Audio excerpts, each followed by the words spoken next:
te pasisila tua te mtele ni tau manga fono au fetu la fono. Ole I te mtele il tatu ngalwenga ni fiafi. Ala bono fa leo se langono fon ftalai. I le tulanga na le mfai e fa au tatu fono le tula lua le udi. Ngono lava fa no noa ono le mau popo mai o to tele o sus fono le la. Ai sa yo malava lo to mo malu le lafo. Sa te fa tulanga ai tatu tula fono. O malava na tali sua ma fio to lava to tele. Ma le to foi mai e mese lava le tu o lo ngai al tatu malo. Allo fo lo si sila mai le tunu pe e le o se fono se pale mene o to sa ili di sui mo malu fa to al foi numero fa il tatu fono. O le fa malo si lava fu le al fon talai tai umo ina se to tu na tatu wala wina. Ro tapo I mai le tunu. So titi lava na fa no mai ai aro lofo tatu ngalo fa tasi. Manu ia tatu ngalo wenga mau ai se ai o tapo inga Samoa. O lo tau fa mai tatu ripoti montali malo ai o tele temi o mau ono le manatu mo mafol to tele o tatu fa tutuanga o le tunu fifiria mai tatu. To talo to fon talai alo fon il tatu ngalo wenga mo tatu wala wina.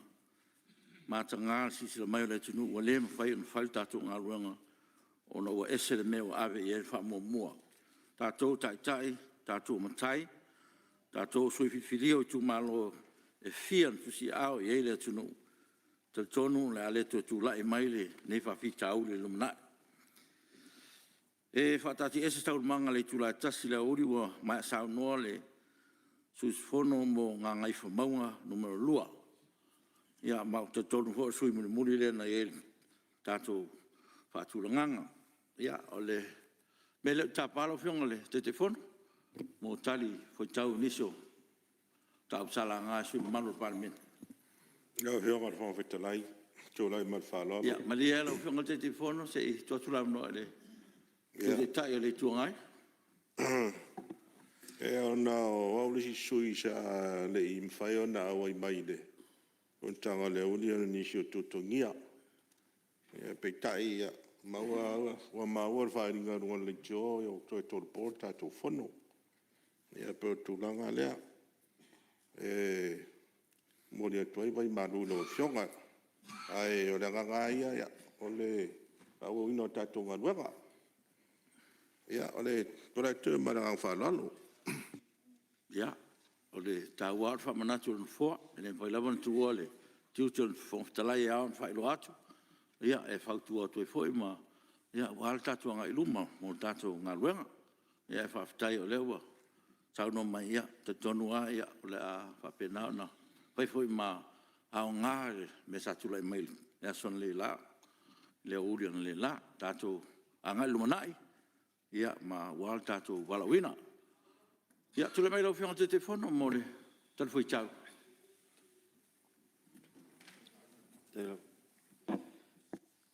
Ua pa foi le fa tai male vinga al te paule lang. Pa foi ona te fa sopo mai lo to soi fua. O sta to gola le nei tu la le fiaf. Se la bala vo fion le fon fitalai o lo. Fai me fa sili anga wali te inga le fon tanga al parlementi. Ya, te fo yo le ala mai rai tu o voto. Ko te par mia man kabinet. Sui mo mal umol parlamenti. Ma loto ma lo no sa. Aftai fa pale pale. Le fa ngo fio fa va no fia ao. Ile te inol fontanga parlamenti ne foi vai tau. Ko ai yo la wo fionga. Tono foi so ma to mai tau. To atupu foi le me se te me lo su tau sanga te wai ya ale ese langona tele o le ngai lo tato li poti la wa fionga le fonga fitalai e to as fulu male lua sui mamalu sa tu la ima fa dia so la to langona le nei li poti e fa mtanga luenga lo fa peona au ili ma so ina nei komiti ma nei uma sui mamalu o le au te lenga o le lātou saunoanga o le whaafitai. Nisi e lango. Ia manisi foi ua mai a lātou whautuanga. Ia ngata i lea. Ia o tūlanga foi e toi whamanatu a tili mtanga aluenga, o le komiti, ma le fionga le minista. Ia nisi o vaenga tāua e au na whaawau. O le au tali whala wai teli. E tūlanga i mea na sa la ngā, ma whaali ei fina ngalo sui mamalu. O le mtanga aluenga o le suavai. O le tasi le nei mtanga aluenga sili o na mana umia, ma tā ua, le lato sao po le o nanga i tonu o le tātou watunu. O te whaatu saina fo nei mtanga aluenga, o se mtanga aluenga sili o na whainga tāo le lato ngā aluenga. E usua i al susu, tu lowe le aso, o lo susu lava is. Pe awha pe e le anga le tau, pe vili mai fo ini whaafi tau li tau suavai, ai alofa lava le matanga aluenga, ma lau whainga aluenga le usua. E susu mai le tai au se ia pa ia le fiafi, te mea mana vai.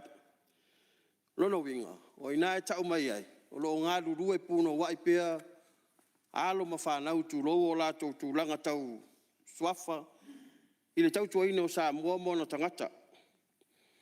O le whaaftai sili mtanga aluenga, o le mawhai o na maili poti taitasi whaal tau sanga. Ina i mawhai o na susuina o komiti whaapalemen. Se i mai tau wina, le whaaluina o se leni, po o whaalu te tau, po o sa o le whaongaina, a wā fo ini lape mani whaafi tauli, i le whaatinonga o le lātou fo i au nanga i le lātou pitola au. E ana tero la ngai tino sui, ia o lātou la ngā mai tūlanga tau ai tālafu. O le silfia lau o fionga le whongwhatalai. I le lipoti whaal tau sanga mtanga aluenga. E tele si ai tālafu o lo ta oto i tono mtanga aluenga. Ai tālafu o pili suavai e le tongia. O pili suavai o ova male tai tous furuaso. Tai ionos furuaso. Ivas furuaso. Faso solo lava. O isi foi pili o suavai. Ia o pili lava o suavai am tanga luenga.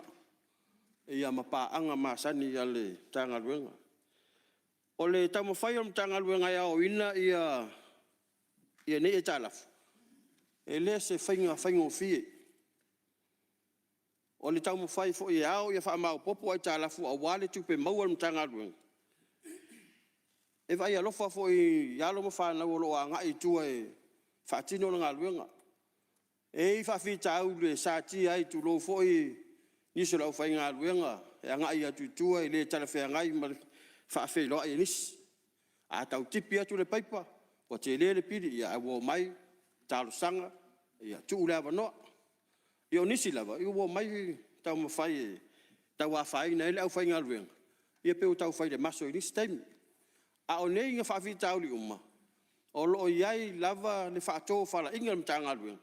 E whaafoe ai tūlanga umma i le whaatinonga o lātou tiute. O leo te lenga o ai tā lafu i le tausanga whaal tupe lua orua tasi lua orua. I le tausanga e lua orua tasi. E wha te si ma le fitu miliona le ai tā lafu. Ai tā lafu e le mawhai o na ao ina. E o mai le tausanga lua orua. Ua 5 te si ma le 3 miliona le ai tā lafu. Sa mato fisilingia le mtanga luenga ma le ofisili. Sa le mea ua alu wai ilunga le tā lafu. Ia e le toe na tia se langona le vai tau tonu le sa fe ngai tātou ma wha mai.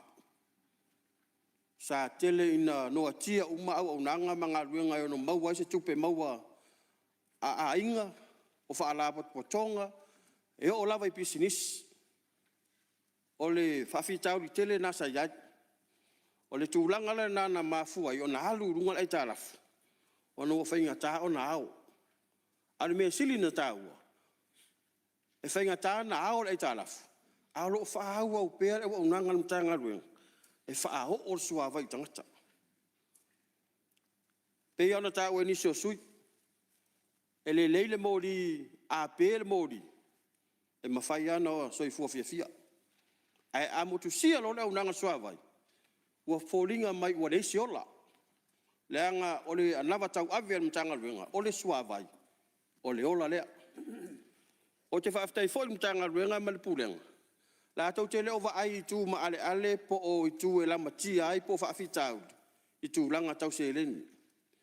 Aolo i aile la tau whaamua mua. Ili au nanga i tangata soifua po tangata o le atunu. O le tupe e toi maua.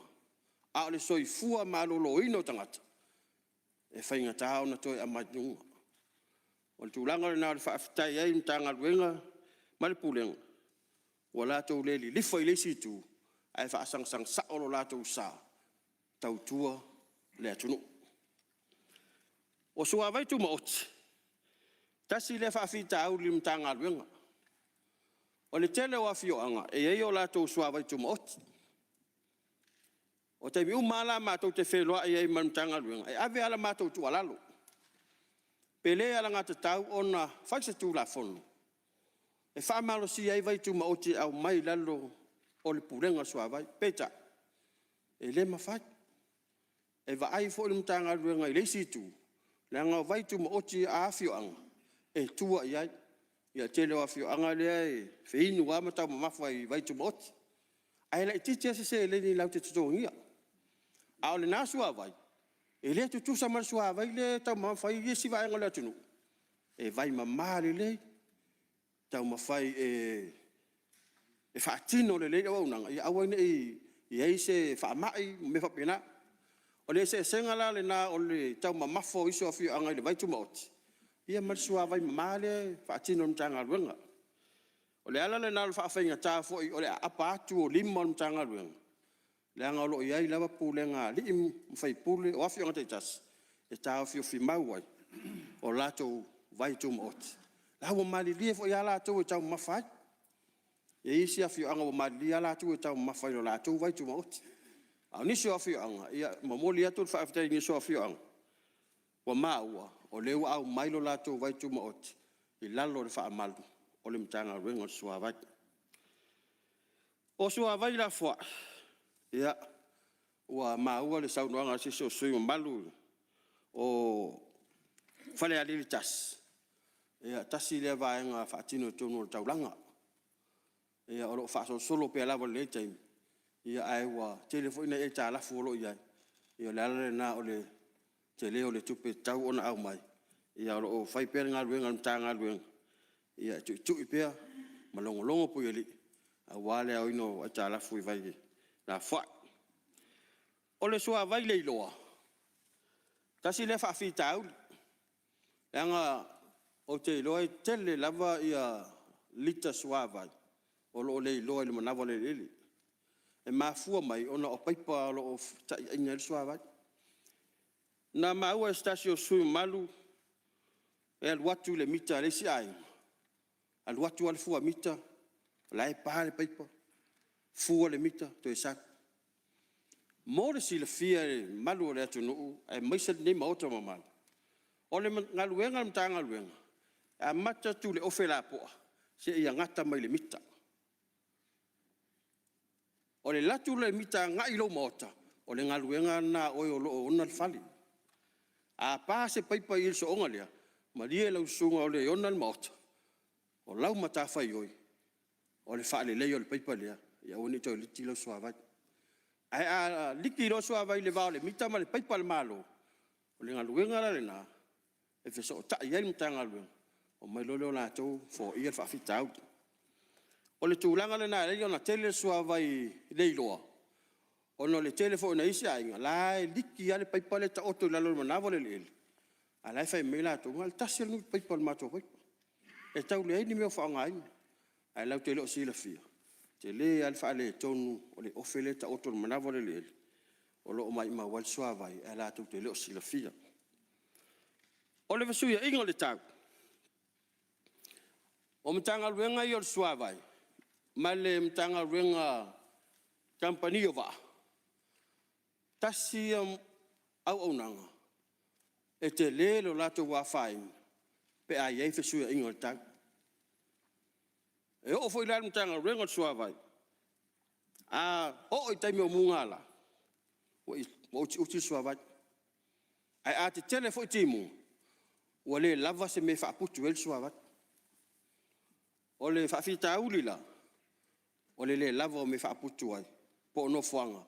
E pu e el suavai. E wha no fo el suavai lea. Ina ia wha o ngai ma malo le tunu. O whaafita ulina i le mutanga luenga. O taimi e whesui a el tak. Ai sa mato wasiasi se tasio vaenga pe ona ta ua tasio sui mal. Tulanga ia le whainga o me moe o fali. E ta tau lava ona sila sila e pasia atau fali.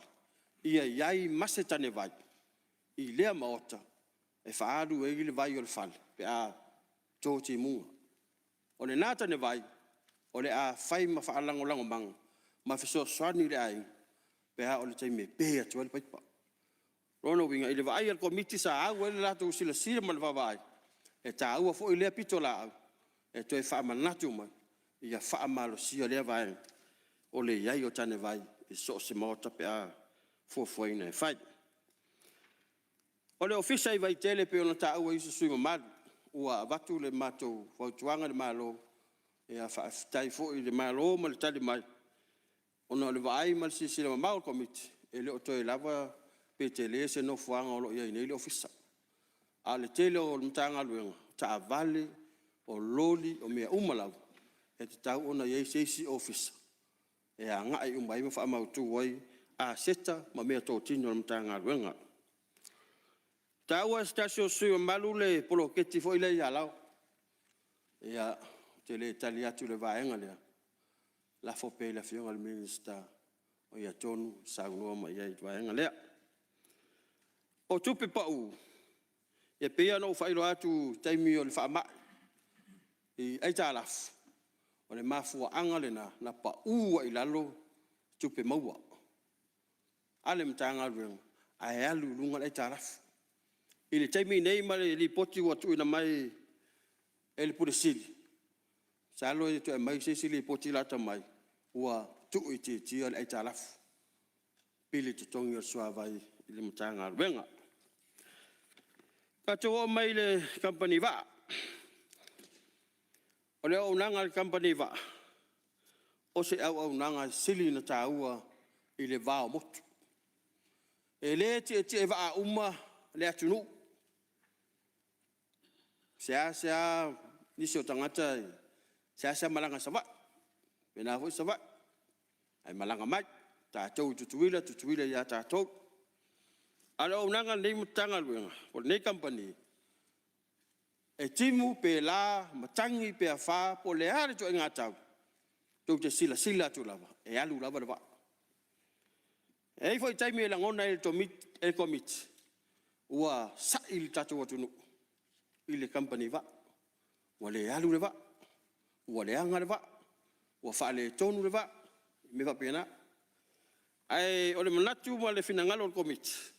Ma tu tu lalo pea i le polisili ma mtanga lu ia loto te tele pea e tau tu le atunu e pe yo va ai e le va o sala fai sale longa mo le fanua ta o inisio sui le va ala e tu wa yo le Samu Express ia o lewa ma wa fa tau stasio company le va ale ia mo ma se au te lenga i le fionga le minsta o le tulanga fo ile va o mulfanua ma sale longa ile va ale ta ua ile ya nga i va fo le ya wa fionga mi stai na tu te sa no ma ya le nga ile yo mai luma komiti le va o le wa nginga ngeile motofono ma nginga solo italo le ya ai le mai se li poti al komiti pon tanga luenga le va o le lisi o le va ale sa ta ua le suyo si umu le va le o le foto sa mo lua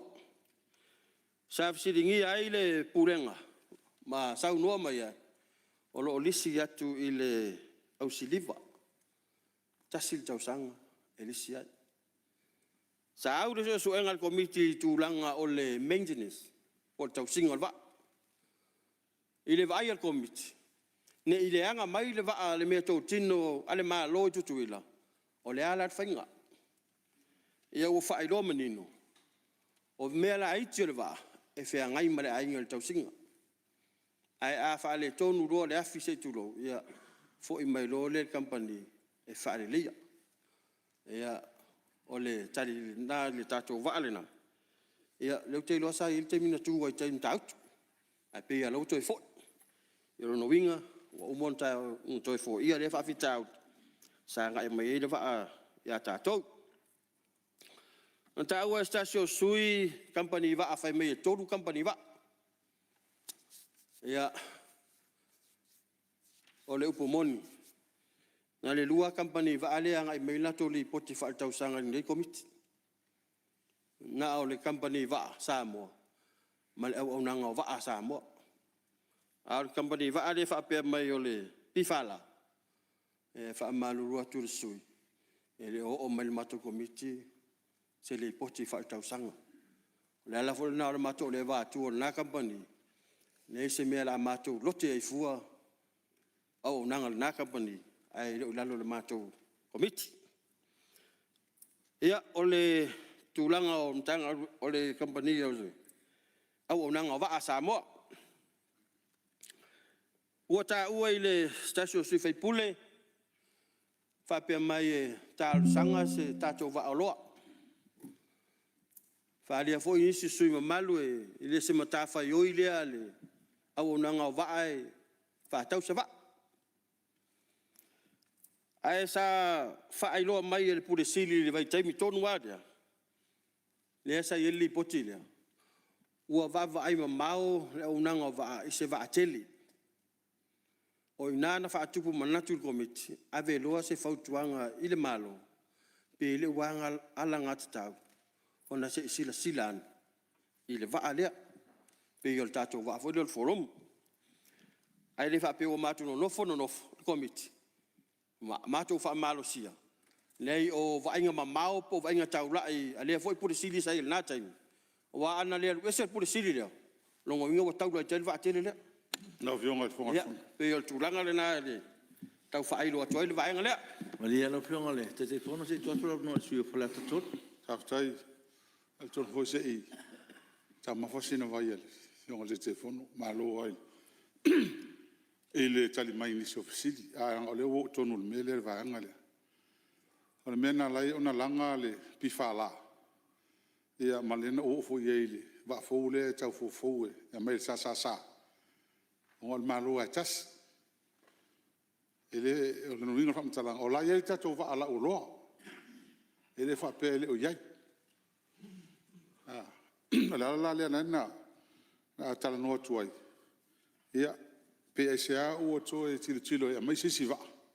Ala ile va. Ia sa e fo inicia tamali I longo le tato tunu sa tamu fai business la valia. Sa fai la to va. Container ships. Ia ele umi e te tu. Ela le wa e fo tato atinai. I mea le nga afe o lau iei le tina e lau fai lisi tu tino le malo.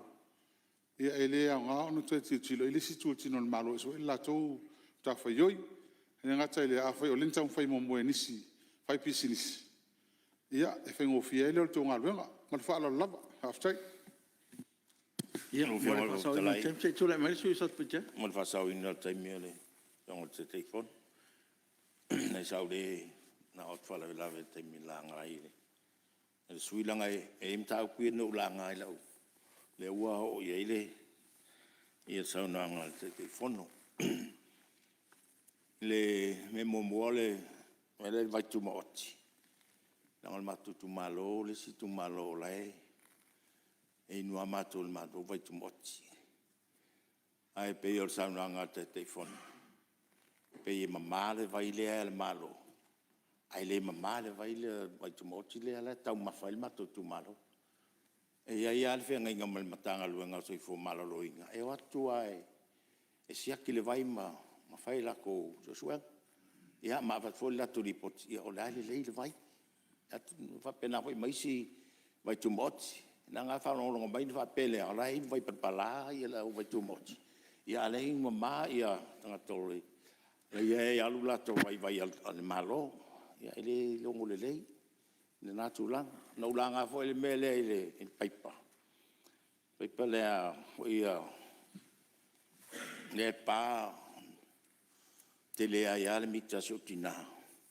Ia ono o le message o le vatu o wa e fisile atu le la mo te le la mita mai o la mama la pipo ale la wa fai wa langa e mai le ia le matanga le ngai fai.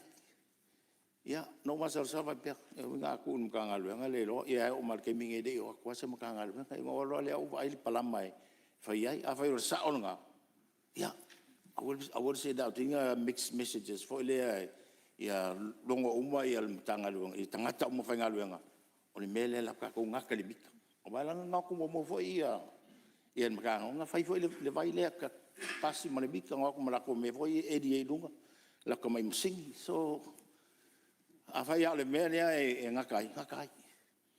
O le vai mea. A fai o ngau ke le maka ngalu ngai se fele vai samo.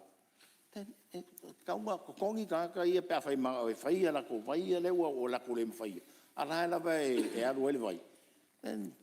O kun ka ngalu ngai fai ai ko kongi.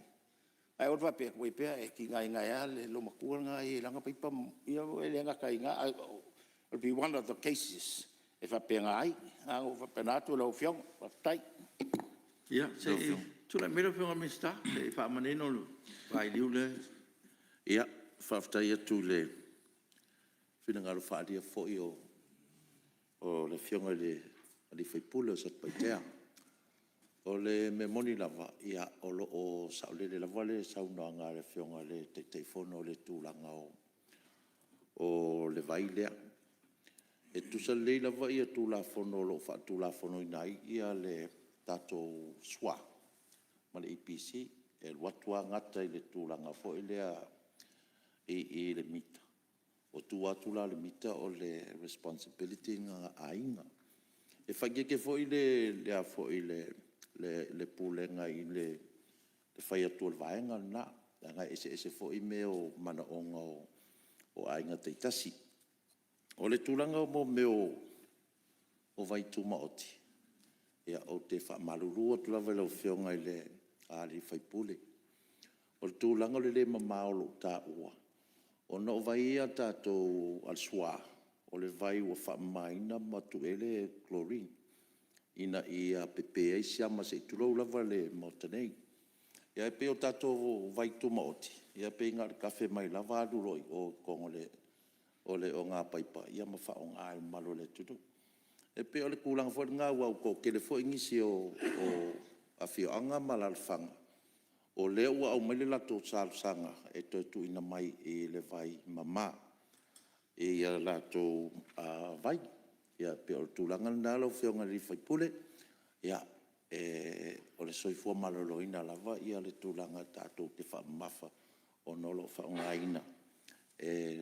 Malo tatu tu e malo afio anga mo le tu malo ma falalo ia se tu mai so se sei anga le fa fonga mai le tu malo a faila e tu te si la fia o melo chlorine wai fo i sino e le fi le mele tu fo ni si la ko te le o councils e object le fa nga le mele e le manda e va tu melo chlorine e fa ia la to vai le la vai e vesi o mantemi nei o soi fo malo ringa foi le maka ngoa koi le aku mai le vai test o le va test e mako vai fo sa vui ave vai fo la o fa ia mal mako vai ar nge o le o le luse la ko sanga o fe ingwa al mako ku malo iri mai ia ses lai sau ama vai mama le ia ke mi uma ia aku le health test mai e siria ku ko vai lo le vai la le sua le ma ngai ke le natural water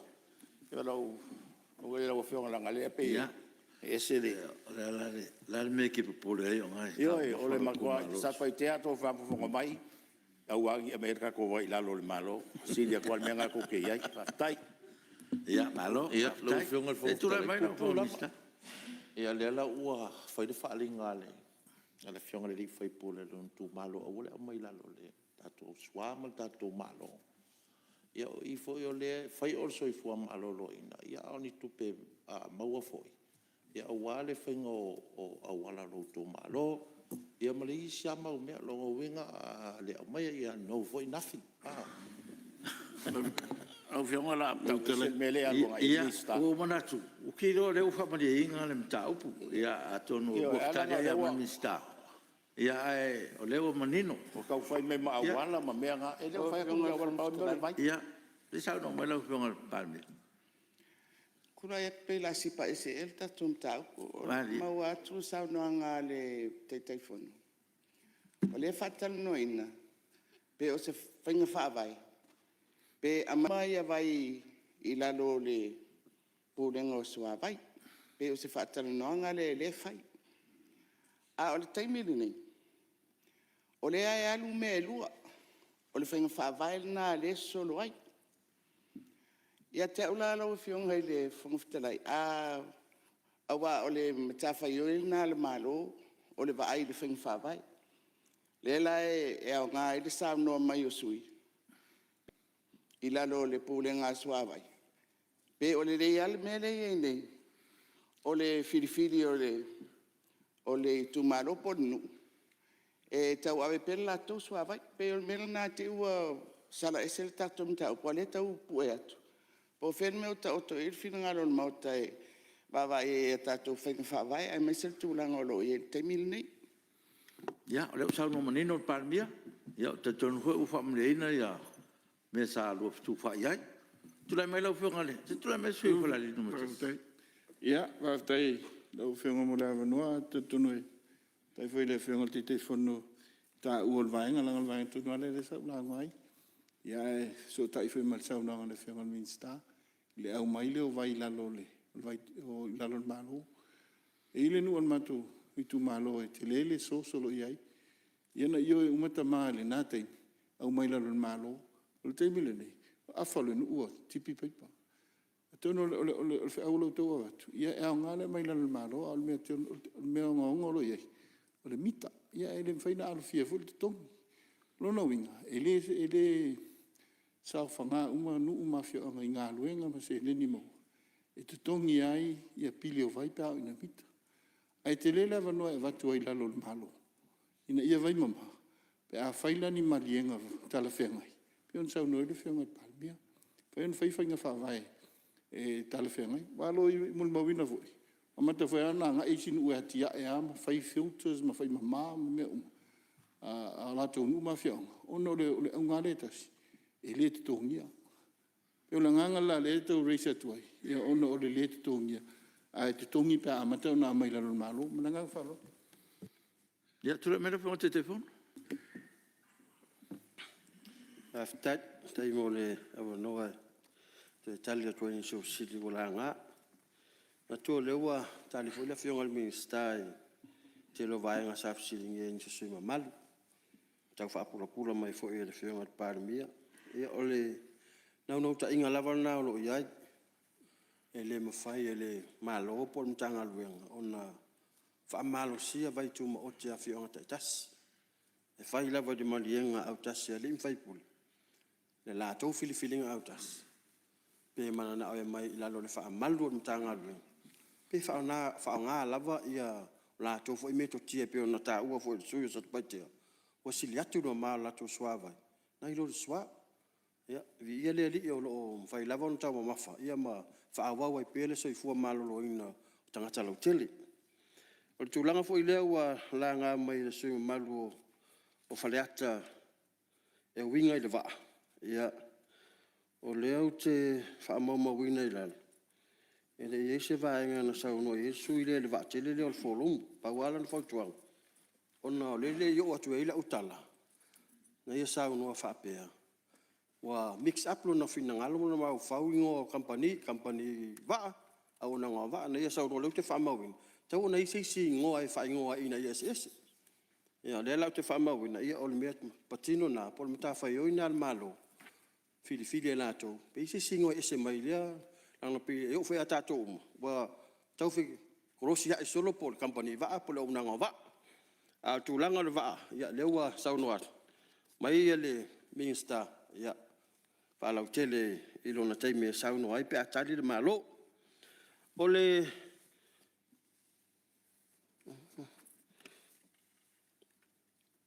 O le au mainga o le vaatele la oloa. Ia pe ona ufa ilo atu. O ni mafau faunga po ni vai mamao ale pulisili sai ai. Ia le fa fonga ma le pulisili sai ai. Ia le pe o fai atu ana le fai puli.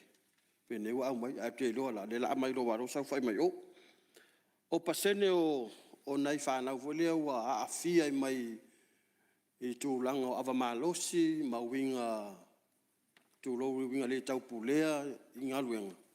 Ia o le ala na le vatu o le tu alalo ale komit ile malo. Pe le mafai ona so tai ma ngaluenga fai ali fai pula fianga pe on ta o stasio sui e mana ia foi.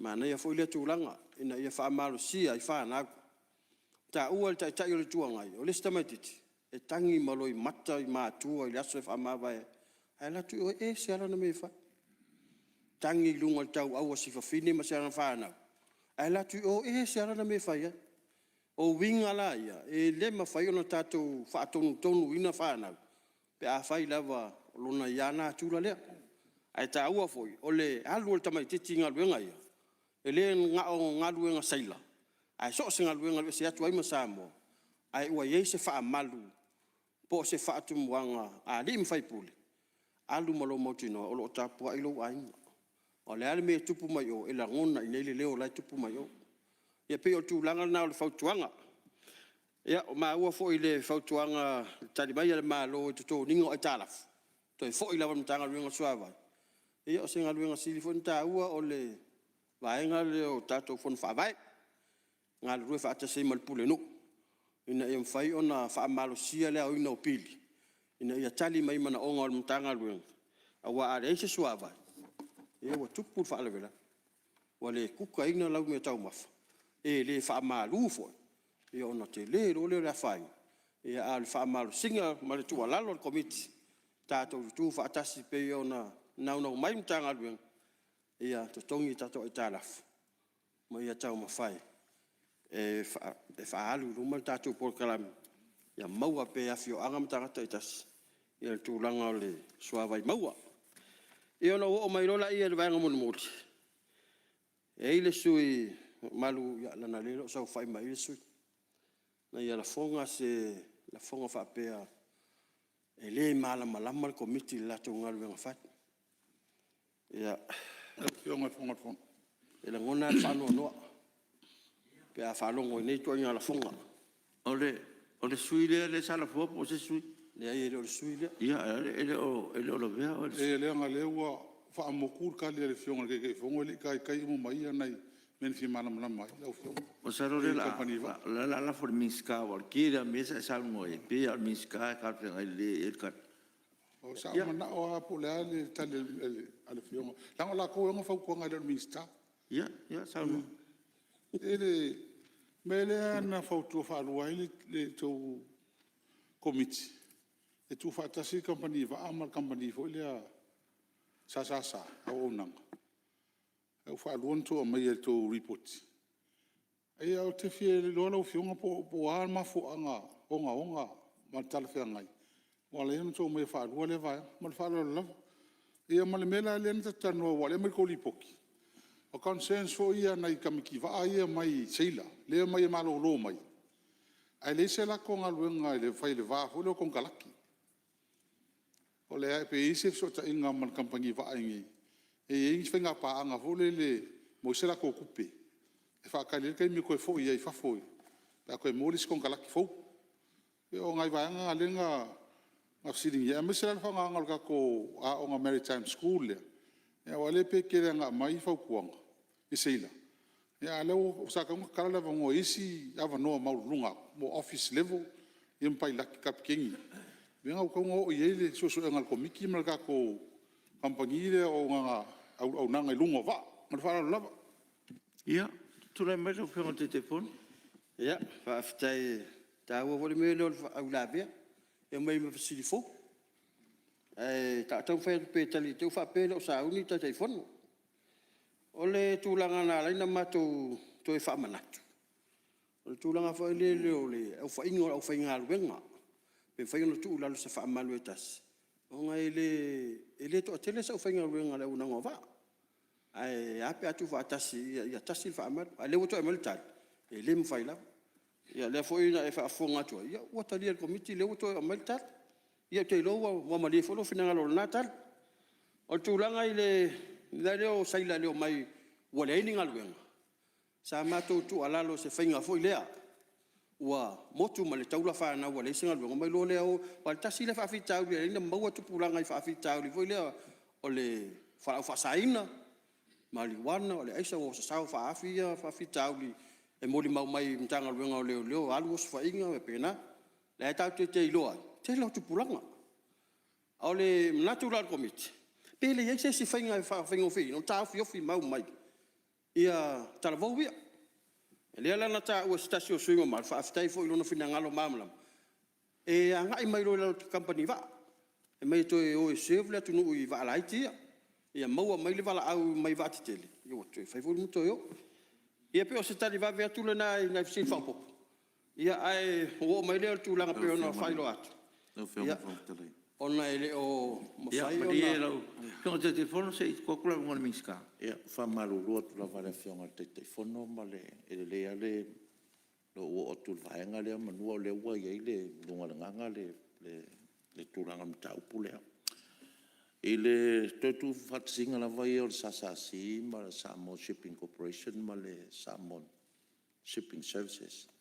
E whangatā lava o na whatino tūranga lea o na o la matawhai o i ese mamau lava. E le tūlanga fo i o tūla fono lo wha tūla fono i nai. E whai asi esi.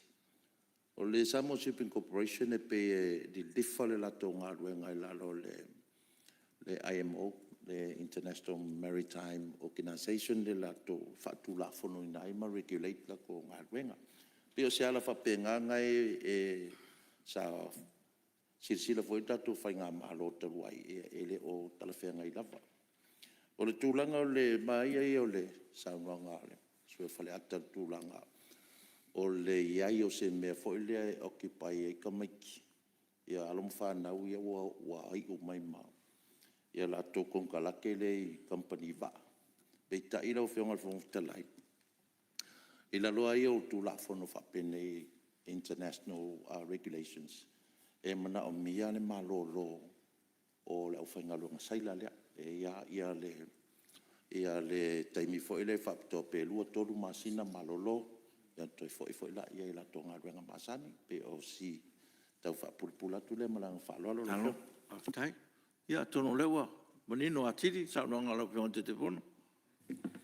ia fa aftai lo fionga le mi sta mole fa lo tele no le vaenga ia te mana tua mai atu ia Tai. tale ni committee tolonga uma salanga ia ai mori fo le nga fa aftai ia lo fo sui mato committee fionga sui te fono sui mal umo nei committee ia wa fo ile fenga ia male tau lau le wina male lo loina o wasia singa ia mo uma sanga ia ni committee o wale sai le linga o mau ia male va ai o tala fo yo li poti fa tau sang o to ina mai mtanga luenga ia mato mo fo le fa aftai al committee mtanga luenga uma company va na pulenga fionga le pule ma fa inga luenga e ma se fo yo o lo nga lu au saila to no mtanga luenga te tasi ia kapiteni mo le tau ino le tato atu no le fa inga o fio to faiva a le anga le tau yo mato faitio fo ia auto ia ale le tau yo mato tau le fio ai fo to va ia fa aftai fo ile unanga va ia wa fo ile tali vala au te mi mato te vala au toi mutato fe lo ia o fio ngai por sili fa aftai mo o lo fia au o lo ma fola mai pe mai fa tuanga mutato ngal lo fa tas e me so lo fa ngal wenga fa aftai fo i mole tanga luenga le vai fi maono ma la pulenga ma la fainga luenga mai lava i fa lunga se yo lava i nga luenga tu no fa office e me se la tu e usu li tai au su o lava le pola su ia malonga lue fa aftai fo i lo to fai va lo fia au o lo to tu al tato tu no to te le fa sidia ni ta la fu mo ni tupe mau ai to te fa au pela unanga ia o le vai o le ola i tangata umo le tato tu no Ia, whaaftai lau whionga le whangawhitalai. Pa wale o sa mātou te talo. Ia, o taitai whono ma komiti taitas. Ia, i te mātou tautununga o mātou o komiti whaapale mene. Mātou te malu lalo walofia au. Te mi umai whonontanga. Mātou te whai mea whaalongo i lau whionga le whailau tusi.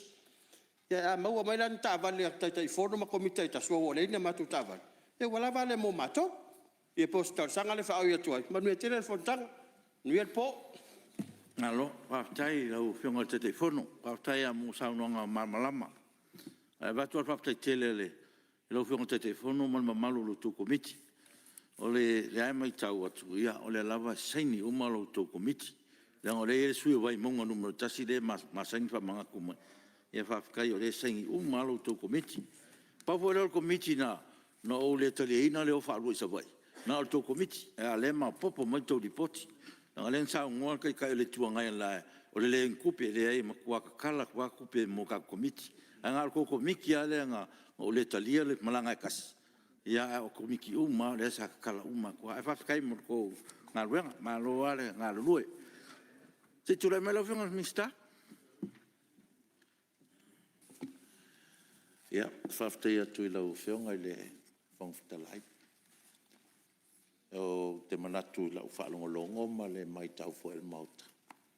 Ia, o le ia se vai pano ai le o ia le saunga ngā le matango fia saunga ngā le taitai whono ma lato komiti ma lata penanga. Mo le tuai le whaaftai tele o le whakaolongi o la wia uma le kongo le komiki ngai. Misa le sui o vai maunga. Ia, ai nao ni vaenga le kai kasia ia o pulenga ia le sa o fio o ia se fa popo atu ono fa pi sa no anga le fio nga le taitai fono o le tulanga le o a mionga ia alo ma fa na o tulai mai le pe o teleini se to tuli mai ia o le ava malos o le pomoni lava le mfainta o fia ia le ava malos i lungo nga luenga nei ona e fuli fo i latou e whaatau le awa malo si lunga o waa i ara e malanga le waa i pe fia ma singa o malangai. O se tulanga whaingatana i a tātou. I le tulanga fo i le motu atu maltaula i a aloma whanau i a latou ngā ruenga. Ia e mai taula vai taita e o le malo e ave lava le tua lalo ma tulanga whapena e le ngata fo i e taita i o malo o Palmia ma Minsta. Ia whapena fo i tūlanga o pole whatonu. E le mawhaina tu ua ia le tūlanga o le tīmai. Ia malwhau tua i alo mwhanau. Ia ole mea moni lava lau whionga whautalai. E matuha lava lea o oina. O alo mwhanau nei le eniu esi le mea lo whatino i lato a o onga. Ia e mea voi lava tūlanga fo i lea e mita vale lesi taimi. Ai ngalo ia i whanau po o isi ele o lato E lava ia e o lo whaia nā mio. E ngalo ai, wā whai nai ia whai ngā pisinisi al tātou malo tauala e Samoa Shipping Services ia ma company le e anga ia i whawhai ngā ruengai. Ia ele ngata fo ele nā, ia o le taulele o le tātou o tunu. Ia whaina fo ele ngā vaenga. Ia o le tūlanga le e le tātou a Samoa Shipping Services. O October tausangan te nei, ia ona safa manuia ina i le tātou malo, tauala mai le Samoa Shipping Services. Ua certify ai internationally, e le tūlanga o le International Standard Organization. O lea la ua mana ia i loa le tātou Samoa Shipping Services po Samoa foi. I to tono lalo lange feutanga inga o business. O le taimi mua, ia pesa kako kolokolo foi le whamalama ma kako kamawhai e kausu engi ngā ruenga. Ia po company e aveanga ia i alum whanau whaseila, whaingsingi e lungo waa matulanga whapena. A le taimi lang nei, ia lea la ua makua kalango le lei company waa. Ia mal tātou malo tauala Samoa Shipping Services. Ia le ua whawhaingo fia i fo i whiutanga inga. ia matulanga uma. Ia le si vaenga lea o salanga mai fo ia nisi o sui. I le tūlanga i le Maritime School. Ia o le Maritime School leu tā i le NUS ia longa whaatinoina. Ai tasi leu vaenga tā ua.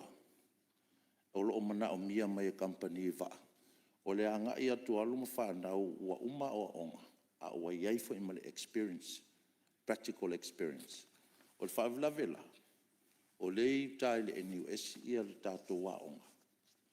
Ia au le o I kako ofisa o le Samoa Shipping Corporation. O le ia tātou va e te tau ona whai e se tūlanga whapena. Ina ia whai ngō fie lava. Ona o mai leva noa ai watu a lava non to mai lungo va. Ia o le se kau kilo iai ia le malo e fi ave fo isa o kārsanga i le pānmia mal kāpeneta. Pere se whai ngā whapenga. Wa o mela iai e uma lava ia le NUS. Ia ngō mai lo le ngofongofu. E makau whai le ia le Samoa Shipping Services. E su e ngia ngō whai ngā luenga. Ia ranga mga o mia mai fo i. E company va. Ia kanga kaua e singa experience a makai ngā luenga. Ia peo ngai vaenga ngai i le tātou Samoa Shipping Services. Ia ngā whonga. Malia lo fionga minister se totu la mole. After le fionga minister ta o telelena ona ole sata o le vaenga le. O mantua ho ile o fionga o le va on fai ale ka le Maritime School ia le sasasi. Sa siringi e matou. Taimi le pe ai sea. O fai e lava le o nga seila le. Ala ye le ni wes. O le tala na o mai. Te le ale se sengo. Tamiti e mai ngari e US for too much theory. O kele le me vole le poko e kuskus. Ai le se practical experience. I lungo va. Le na fai ala o nga ia company va. Te le tau sanga. I va anga le. Le ala ua te tal tonu le te matau le fionga le mista ma le company. E te tiro le va anga le. O e ta ua te. O le mea o le mele tu. O le lem fai le ona tu fatasia pe ia o ino tamiti. Le vai nga tonu le mo mi e tonu wao. Wa le tala le mai ina o tapuni titi ai sai asoi. O pe o concentrate tele a onga i e fui. Ia le new es au kau fatu tsona ia on hands training fo ngale fa tino ino ngaluenga. E ra po tu le mai termine. Le vala o tamiti i umai i sa mai le NUS. Ia ma tamiti le me o to teleo se le la falo. Te me to fa uma o ngai tonu in company va. Ya o ngai to tanga i va ngale. Mal falo lo. Lo fiongele. Tu la mai. Maliel lo fionga se tu la mai su fala lili no metas. Faftai, ia atonu e. Ia ngā fwoi o le taupule le sa ta ua. Mi se fwoi le a onga sasasi. O le nganga tonu a le e sauno e le fionga minsta. Ena lain tu fatas. Ia le onga le NUS, mana onga sasasi. O le nono ta inga, ina ia tasi. O le mena tupu le teimi o le sasasi. Fiu ia, tamiti ma le NUS, e suewa noi te tonu sasasi. Piu ta maua. O le tūlanga utula i mai. Ia pe rena sau noi winga le titi ai. Ia pe ua, ele o iai tele se wha mua mua.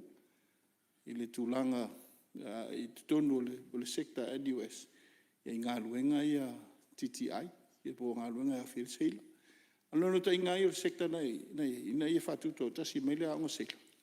E ave ia le focus o sasasi, MWTI, ia malpifala, e tapu e ia avanoa ia.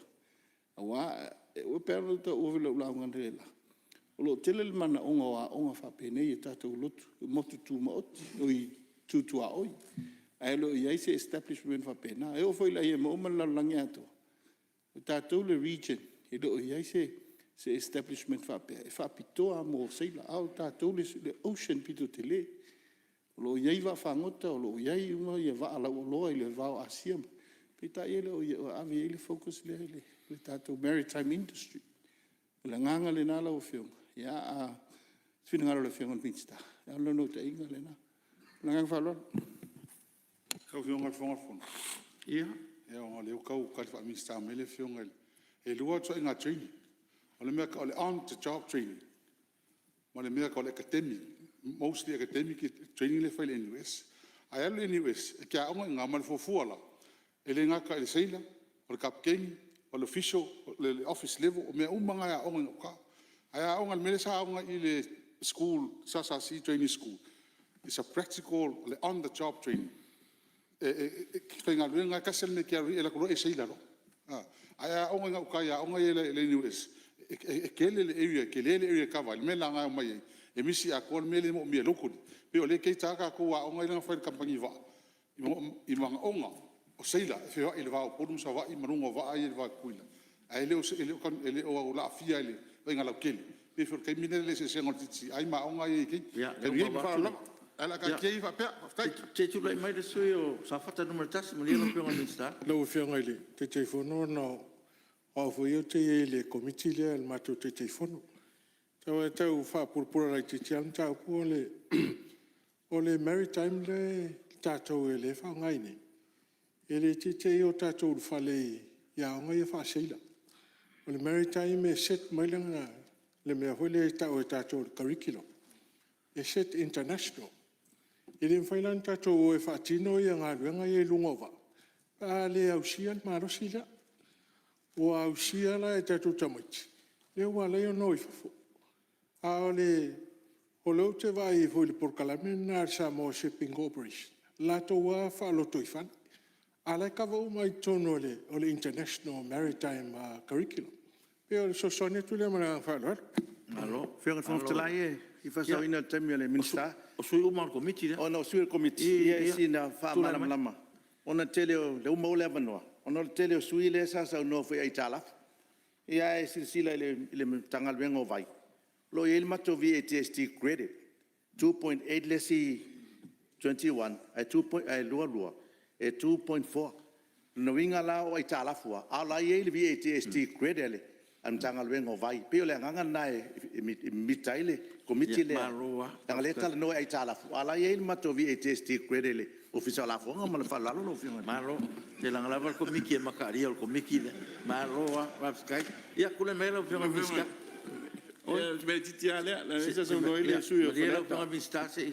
Yo, pe lo winga le o lo faingeta o no maita maiti mai ngauta ile NUS. Fa ile lacto practical I no va. Sa si ona le se sengo sectors ia male se sengo minsta mal tu langa pe. Ai lalo secta etas. Faingo fiar fa ile malianga fa va pe me sa faingo fia ile sa si. Wala tu wa onga man la tu. O lisi le vainga le va tu ile tu ala. Ina ia fa faingo fia le va onga I. Lo ila to practical I taile. Ila to wa onga I tai ile le setup la ia. Pe ta ia se malungo lungo le sami malungo le va. Malanga fa lo. Tai mo fautuanga, ia lo pe ma mista. Ia fa o mai le. O whianga whamawhtalai. O maola o kalanga le la. O la wi al komike da. Se vai rau koe pisa mai o le kau whai akura. Ia, lau o whianga whamawhtalai tā ua ia o tātou whelaflafo inga I o tau whinga alo whaaria. Le ua whaafonga mai ia le pule fole NUS. Ia ma pule pulenga. O le nganga lava na ia se whaafaingo fia ina. O le tūlanga o alom whanau ia o onga a wa iai fo ima le practical le au kawhai le whapeo le a waku whapenga e Samoa Shipping Corporation. E mwhaianga whakulanga se koe ngā kaimi foi le e o e practical la I lunga le wha koe o mai. A umai koe fo ia le NUS certify e la kou I le mele pe on saunoa le ana. Ia e peila o le tūlanga nā lau whionga whungwhtalai I le tātou Samoan Shipping Services. O le tūlanga I le kako pūlengo suawai ia e luanga I mea o koe fia kalango fia pai ai o le sa au mai e le whionga te whono ia tau le a lao dam le mea lava le polokeki le ngai ai ia mo sir fia langa saunolta tai le tuanga I tau fia o lava lau fa solo lava ia le tūlanga o le tender process o le vaenga lea o le whainga tu ue whai le roadshow I Australia mau te awai atu I company o lau whaali mele lako interest lako ke whausia ia le polokeki lea o kako whakango vai le ngoi alau a petai ngā toe tolu pōlu vaenga ngā unga le whongo le Jacob. Lela wale koe whakari e se skaimi e māko ke karango ai. O le tūlanga I le mei o le CSO le sa karsanga meingi se whakingoingi se o lako polokeki ia po lako ngā luenga suawai I o nuumala whanga. E tolu milionga le CSO lea le pulenga suawai. Ma le au ngā ia tolu milionga lea le wha e tutonge ngei ia lisi o whanua fo ele tutu ai tatu po hous ia le tunu la lai au fia mai ar community. Tonge malipila le kise o lai wha o lai kako pam o longo wingala. O la lai e au fia malawa le tunu atoa. E le tato CSO tolu milionga le ia ngā fwoi koksit fia. Ke le fo ska ko kupe CSO em fai onga fa kingo ia o ako mana onga matulanga fa pena ia ele o tu nga luenga pulenga le lava sa ili lava ni si fo o so swani mai ni si fo vaenga ia le la fa tau no ina ia tato nga luenga e fo se tasi o company le wa lo fa tele mai tato malo le la to so swani le sa fatino ia swa vai so I le tulanga tonua le au mai nei e to fionga o ngot kulanga le wei e umanga fa aku le poho mal fa ka ngo I ku piko yuk e fa sa wei fa fo e fa sa wei kai le swa vai a ko fu ia nga ko ngo fo yuka o ainga nga o le ka sanga mai o mga ko so ku yuka le ia le lainga ala ya rurunga le enga kedea e le pai le la ia I le company le ala lo fa Samaria nga le ai o le la wala ko o maia ia pambo fo o pusta e pusta ile vai nga iuka I ainga nga e fa alu le sola kasi nga me manga ia le wai ai ia le foi fa kingoi ia vai ai sa tau papa a opo ia manase ia va pe foi ia le fio anga o le altele sa mala ulumba ma maunga ia la fo wa fatino tunga luenga ngai ngai na vaenga ngai tu mal fa moi la va o le pulenga ia fata oto la vale le paipa ia so atole moto o nga fa nga lola ia o suavainga po supplyinga po hosnga e fit a kole ia le paipa lea ina ia o suavai ma le malo si le vai I le situ o le moto fa penga foi nga import le voi fati noi ia le tulanga na ia o le mato te ba ai lava po feme mo mai so swani I le EU o le taika e so swani mai tato a pulenga ma tato malo Pela tulanga na o fianga from strike se va no fa Mali era o fianga mi sta se o tulanga no le sui ai ngal tai sa le ia se manatu e fala vela le fianga le minsta le o talin malo e te royo nei tu malo sa la ngal vaenga le CSO ia nei se le sa unanga matango fia le fianga le minsta e la o mo atu le faunga ina o le tupele le na uta o pe subsidize le malo e pe o le lifa sa unanga le minsta e te tongi ai pe compensate tai fanua ai nga le mo wai le vai vidi ia a tar sanga le na watu o no le to nga ma le fa fitau dia le tupu ai le vai le sapalai mo le motu le monon tai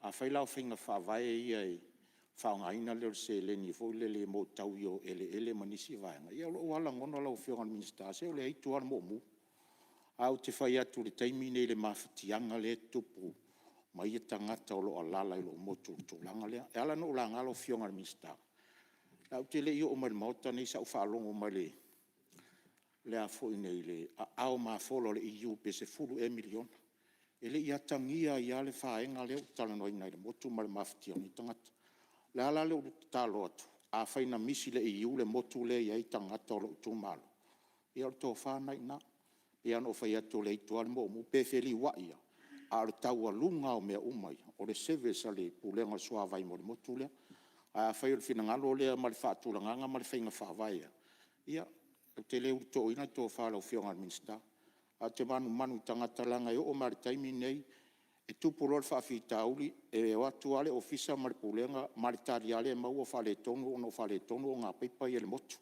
Marenga ngā whalalo, tati atu ngai lau, o Whiongan Minsta. Ia. Ia mali e mo pasau ina teimi ro ko mista. Ia ela whaafalai. Ia masui o le pate tu pai lunga. Mo masui si umuna. To ia malo Whionga sui le pate tu pai lunga. Tai lo Whionga le, talai. O whasau ina teimi le, o le minsta. Saula ngale, tatu wa fofu le kau mai malangai. Wa sa vai mo pot. Sa ye ngai ai mangaku foi sa ku ko pola pe finga fa pula mai pola le pe kal fe ngai va mal mele la ia Ia. pola va ka pe ka ko wa E umalo sua vai lau Whionga ua o kua. kai pa pela umalo sa wa ka Ta ia lo sui malo le pate tu pai lunga. Ia whaaftai, o ngā lewa, ko ngā sa wangan miska e kūlanga le CSO. Ia mai se polo ke kile o ka ua lei sa marianga lei. Whaaftai o lea iei lava sa marianga lei le. E ui ua mai a whaakingo ngisi o ngā luenga. I le kūle i sa vai, ni kui sifo. Ia ngā whaafsidia kua lau Whiongan Minska po o iei lava sa marianga lei le. Le ngā kakalo kuai, amaka mai lo le kui sa. Le ngā o lausa uanga whapea o kere whokanga o oiru ngai maunga mōlunga. Ia o ngā le kufu ile whaisi maunga, ia o lo iei fo ile ka ua fo ile le o ngā kūlanga o le awhianga sungami, ia lau me ienga ka yuka. Ia o lo iei fo a kūlanga whapea ngā, ia a whai au a develop le kumalo ua ngā lua yuka ma oe ngofo makia e lau ilele. Ia pawar me o le kau whai au o kuen sua vai pe o mere kala kwai, a whafkai ringa sa ngoi. Isi foi ka ko fonkanga ia le ole a fa ave fa mo ia le pakai ku pai lunga fa ftai tel Ia to malo Whionga mista. Ia whaftai. Lau Whionga le sui whangwhitalai. Ia o le ua maua le te ulanga le sailinga o le se tātou fund. E sui ei ia le paipalea po le ofe lea nga i manontai. Whaftai whamanatu mai ia le foi ko a maua ku le vaenga. Sa pesa nga kala var kai mi fo le fai ma ko mo ku swa vai ya le ala u fa longo ya ole sa e anga e mala ma ka fa ngo ko fa le ko fa kai ole wa ka mai vai nga le foi fa fong fong mai pulenga ya ole tulanga le ala u fionga le fai pule o ale pata tu pai lunga umalonga sa mo mai le solean ka ko e sa mo mai a umalo sisifo saelo la we sa maria nga le la wa amaka nga sisila ila u e nga wenga nga ka ko kumalo ia o lisio vai nga ia o le fengata nga ko ngio pidio o swa vai malo le tunu e mesa sa va ia o le we tato me foi le o le mai cash ia malisimbero le emtala ia mfai lavanga fafso ta i tato pulenga e fasingo ku faingol menga ia nga fso swangi le nta ue le Whionga te fono tulanga fso swani le tato fono fa vai ia ole ai se tulanga se fainga fa vai fa penga ina ia lu fa tula fono tato mea e ke ua le ro se kupe kongo fono fa vai on sai mai foi le tunu tatou ia no wo mai la ia le company va ia o le sa no le to te le la vai to langa ka ko company va ala o amaka kuia le va fo le o ka o le va alnga o la fasi sinenga nga fai nga pasia le mato malanga tu le va e Australia va ai se va ma kere yo fa ka mai se va o le la wa ku le pepa i lo mole Whionga pa mia mal kapenet pasi mai loa le mai ngor va ia au ka kongu lava e le ia ma se sui fai pula ka ko mo kere sala fai le fia manga mia va le a le va ngai sa ma kwai do ilo le e insingia mar kampangi va se va kala fia ngai le ia marka ko o ngasam o le va leng ka ur kai ka yo le ku ngai leng ko ka ofi fa si mo la lo le va fa makala uma mai ia ke a uele e kampangi va al kulanga nga o le va le au mai e mo lunga le va e fe kaui le mar kulanga o ngadu fo ie po le famika ia fare lima o ia ka koupe e kodua mika ia ka ofita ko ka pungika ko alava o le va le fe kaui le leila ma le va fo ilea o langa au mai ko inga va lea e staple le leila ngalu e le lola pe o ko inga me ia ka o tapo house au single house me ia au mai I va ia au mai le mai apang ia ele o ilas kulanga e lola lava kulanga o pe amakangi po se me fa penga au le va ia e si kulanga le nga fa singia la le sui fai pure si omu pe le o se va a ilungo vai kafe va le la o feonga fong talai ingo mako ka ngu ui Adelaide ia o le va ai falua ilungo lo ngasa mako o I fo ira ile mako o makiki e me fa kai kai va ia e fa malulu e ke u fa se inga fa fong fong ala tunu fa kai wa mai le ia le fa sili le anga o kalanga sa fa longo longo ia o le va le fa ka wa mai lungo se vai ka fe fa ka mai o ngasa ia va le ma o lo fa o nga fo I fe malanga inga le la pase se fo ia le va le pe kai o la wa a fa pelo e fa maria inga pa mia mal ka pene te tulanga le ia o nga fai lola ia le service a ko o mai le va le ka fa nga inga o le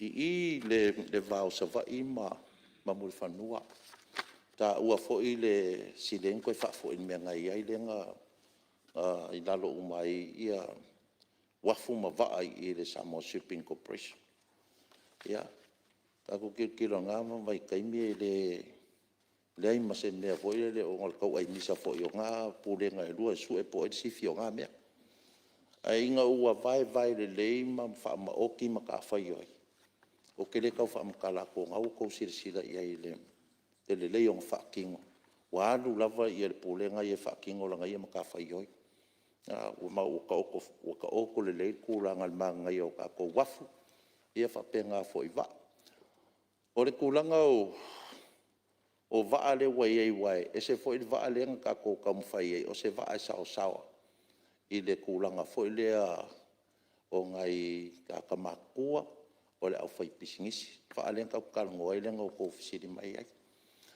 o le sika ko va le au mai su ye ka ko fotu le nga siringia fo ia o ta ko fotu ku ai le ia le sa siringia kulanga ngai le lisi ma me umala sa ilo fo ka ko komiti fa foi tulanga le ma mai fa ku ngai ke au I kulanga le la ma foi on lisi e condition so ia ma ko kunga o le lisi le e kongi u mala vaile e kampangi le o lisi le va le au va kap king e o maintenance o repairs e kongi u mala ko male finga o male ko kunga e le lo ke ai se sing ia va le e ko mai le ia ngai e fa kingo ka ko ia le kulanga nga pe la o le vaenga nga o le o ke kalango kwai I fa mangingo akili kwai ia le singo le vale o le me o mongi lava o ka ko laki e le fa selingi o mai ale va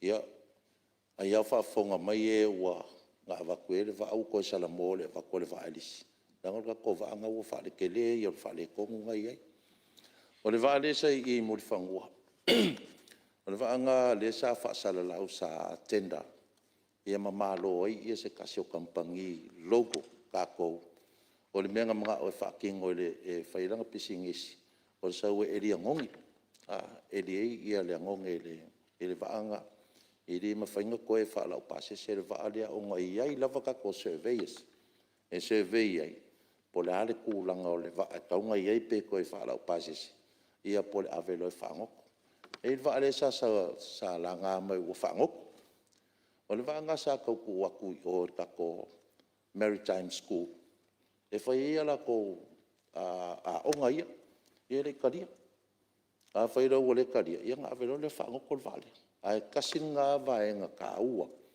anga whaapea o le i lalo le sa, po le Samoa Shipping Services le aonga. Ke le ia lau ngā vaanga ia i loa ka maiki. Le vaenga ma le vaenga kukongo le vaa ia la ko a onga. Ia, o le kulanga o sala ngā mai le sketcho ka ko vaa fo i. Ia, e o loi ka ko wasopisi. Te se sketcho e whai. Alu wha solo a koa loka ko vaa pei fo i aon ko mo mawinga. Ia kai mio a Sofia Fia ki se masi. Ia o vaa muri ngā usa va ia o ka le iwa le po. Ia, pe o kulanga ngangi, o le wha maria inga la vol ma malo ka koa kungu. Ma le si fo i mako kula fonga le wei. Wasas ka ngaka moi lunga le wafu. O longa winga, e adu ale vaa e ave uma ia ma malo le tunu. E ka ungu ur mea o lo fia nga i eisa. Wa i male anga i mai fo i ngai uporu. Ia, pei o ngai mea ngā oi kasi ale maka upule sa langa mai ele le fionga e le sui taitai. O le reitsa moa le whapea ngā au mai ele seila. Ia o ki whamalurua kula o fionga sui ka i kai ma le malon maota. O le co-captain le nga sau ele wa. O ngā wai ei le whale kongu fo i le li i Kapkeng. Ia ma o le kulanga o kangaka ngā. Ia o lava lako silfia. E wakula le authority i ka ko maritime, ka ko ministry. E wakua i ngā le whakanganga pea whapea ua i se whale kongu. Ia mea foi e o le alu alu wha ke uosu se mai e Kapkeng. O le mafu angalan ngā ia i ere ko captain. Ngā ke whaua ua i a kulanga o whemalanga inga ka. Ia pe o le karia kulea lau o whionga le... Leo whionga le whawektalai e... Ia. O ngā rama tau pue, tau a tele. Lau whionga le. O rama e a whai e... E alau sau nol mingstar, a whai e sao. O no winga ngai tonu lava i le tau safety. E lunga le vasa. Ma fuangana no la ngai nem tau pu ai.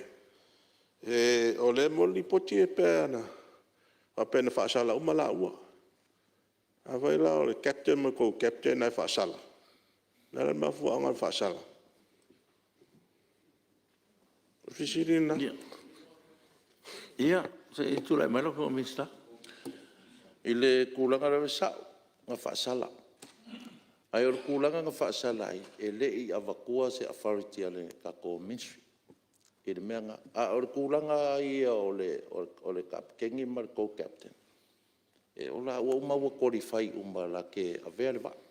Kaua ngā le mea nga misi a la ua. E le awakua se authority ale kako ministry of works ma le transport. Ma le whaaloalo. Whafkaikele lava i lau whionga te whono mo... Whaftai. Mo le kako lipoki. Ia. Whaftai lau whionga le. Ia, maro. Ona winga la so tu la whono al men whai. Ma melen tup. Ia. O le se me la kau. Ale ala se fuanga mo le anga i luma lau whionga le mista. Wa le sire lau sa ngol miska. Ia. O le qualify umala. Ia, ma dia le whaila ofisiri yo. Ia. Ai, whafkaikele lava i lau whionga te whono ma lako komiti. Moro tō ngā luenga mai ai asa whatino. Whaftai fo i a whionga i whaipule. Ia sa whasiringi a fo i le nei a vaenga e lua tolu. Ia mā ngai ai o loto tō wha. Whasoa mai. Ia wei fo i nisi o vaenga e mati ai le mātou ngā luenga. Ia whaftai atu fo i lau whionga le suitaita. I lau langa mea ki ngā whalongu se. Whaftai lau whionga i le... Whangwhitalai. Alo. Ia, mali fo la ufa ngā luenga, tangata umo tātou whono nei po, vi ele i longa ngale lei, so i fua mai manuia. Alo. Whaftai. Ia, se i tūlai mai Sui sui o pala. titira sa nanga e tā ua i on mesa sa unua suiteita. Tus kapteni e. Male authority e watu le MWTI. E pei fōlinga mai hele e watu le authority pula le saunga. Lena leina whasala. Alanga le pe e mali e le whionga le minsta. Le whesili le na watu. A mai se ala uwhio. O le soi fua o tangata. O le saunga le mule sa uno so le whionga minsta le AMO. Tulanga e. Alanga voi le sa e le saunga le whionga te itai uri tonga i neitaia. Minsta e pepelu. Langa whalor. Ia, se i tūlai mai loko o mista. Lau whionga whangwhitalai. O le ngō kari a kui ka kova ai e whio ai i ngai salolonga ma mutfangua. O kere o kana ngoa kui vai e le skala mai fafo kongo sama. Ia o manatu hoi, ia ua tauna. Ia. Le tulanga le o tula fono le tonu. Le nganga o tula fono le pi fata alo le tula fono. Pe pelo le tula fono le motel ni. O le ale tau sa o me motel tulanga ye. O lo fa fonga sa mama pe o le ia u fi va tulanga tona ye. No fe on fonga talai le nganga na. Le o a e le fe me tonu se mai tonu motel. Na fa lo. Tu le melo fionga mista. La ua fionga fonga talai. Ia, mo le fasawina, te tu le melo fionga si te. O ringa mai le I u lava le mta upune. Le fisili. La le mafuanga na le wala au mai le ko captain e ta ua musfatang. La me na reina le ta pas fatanga mai la ua fionga e mai le va. Ia, tu le melo fionga mista. O fionga pe mo se vanoi. Ia, te tu le melo fionga te telefono. Ia, mana iam tau. Nga foi fisile langa ai. Ai ona usau le va ale tai au le. O le va ale. E usu maliono va bea. Te a leono la tal fitu tu asau le va. Ele se tai me toi vala au mai ai. Im tanga runga le la tu asa o minista. Ele ia vatu sfata nanga. Ai ole nau o kapiten. Ai le mai na mai va bea ole. Na fa tope mensa o va. O le soifua o tangata. Sa fa mo kapten. Ia fa so Ia, ki lo le ua. Ia, mo fionga mista. Ia ala ngā ua. O umanga wha ukare lopo la koe ngā wha makala koe. A oro i koe ngā mea ia o le ilunga o le malo le tunu o le wha. Ai wha kari koe ngā mea. Ia, o le mea ngai ei. Paua le mea la ua ia la ko kuskap keng. E la ko ke wha foe mai le wha. Ne ua saunga wale sa ei le tai fono. Longa ngai ma le mai lunga. Ai le whaia ia o se whakanganga. E whaia mako officials i a whakanganga. Ai se, wa kau mangingo mai lau whionga suikai ka. Ma le si mea lau whionga Wa tai lau fionga le hong talai. Ale anga whaakingo i a Ia masalo la sa to fa officials ngata ya o le mo mai. Ua, ia hoi manato le. O ia hoi manato no fua. O la wha uma il tau pulea. Ua. E au ngā me tupu, e au ngā koe whautuanga sui mamaru wha lo atu lau whionga minsta mal pulea. Ia, o te tonu, ia o la wha ngata il tau pulea o le anga. La tatu se tele atu, ia o leo ua whaafia whaawau tatu ngā ruanga, ia o te tonu. Ia, o elea se me le sum taua. A whai o leo langa ngāwhi ngalo tō whionga sui mamaru. Le hui whaafonga whonga le minsta mal pūlenga. Whao ngā ma, ia mo leanga lumanai. Ia, o la liti, o leo o uman whaetu whai ungan fua. Ia, o te whanolo voi lau whionga. Pe paule na ole tulanga ia. Ia, leo a whaetu tala no fua le. Ia longsa ia ma whautuanga tō whionga. Ia ua lava le saunga le mua le mamalu le tunu. Ia whiawhioa i le wāo motu e lua. Tule mero whionga te whono mo le lafu. Tei lau whionga mo le avanoa. Whionga le whionga whetalai o te whaatū le lafu. Ia whaamaunia le whona o auri po te wha ara ngai tomiti pe o nei le roina mua. Pe palpale mene lua orua tolu, lua orua wha, numela iwa suma tolu. Lua, pe palpale mene lua orua tolu, numela se lau lua. Tolu, pe palpale mene lua orua tolu, lua orua wha, numela se lau tolu suma tolu. Wha, pe palpale mene lua orua lima, numela ono suma leiva, no whionga lafore. Palua, sui mamalu mai whaleata numera wha, o whala time sam tau wa pe hoi sa whata numero tasi wai maunga numero tasi sili po la whamaunia lafo e whina ngalo e sa unoma le ioe au ese le ai o maru malo le ioe tula melo whionga mi sa mo lafo tale malo Lau whionga le whonga talai o te whatu le lafo e na ia whamaunia e whono au tali al malo i whautuanga al komiti o le vaenga o tina e tese. Palua whionga mi sa o tupe a pe hoi mi sa o whalaptonga al tātou malo. Siri po la whamaunia lafo o e whina ngalo e sa unoma le ioe. Au ese le ai ua manu malo le ioe. Malo whaftai. Fitu. Toi rus fu tātou li poti. Pepa Parmene, lua o lua toru, lua o lua whānu mewa 5 Li poti al komiti al vaenga tau te mau ainga. E pepa Parmene lua o lua toru, lua o lua whānu mewa 5. Li poti whal tau sanga ar whalaputonga o ele. Tuma oti a Samoa, mol tau sanga whal tupe lua o lua tasi lua o lua. Fitu pupitasi, pepa Parmene lua o lua whālu o lua 5, numero 5. Tani al malo pepa Parmene lua o lua toru, lua o lua whā, numero 5. Tule mero whionga le suita te whono, o le komiti o vaenga tau te mau ainga.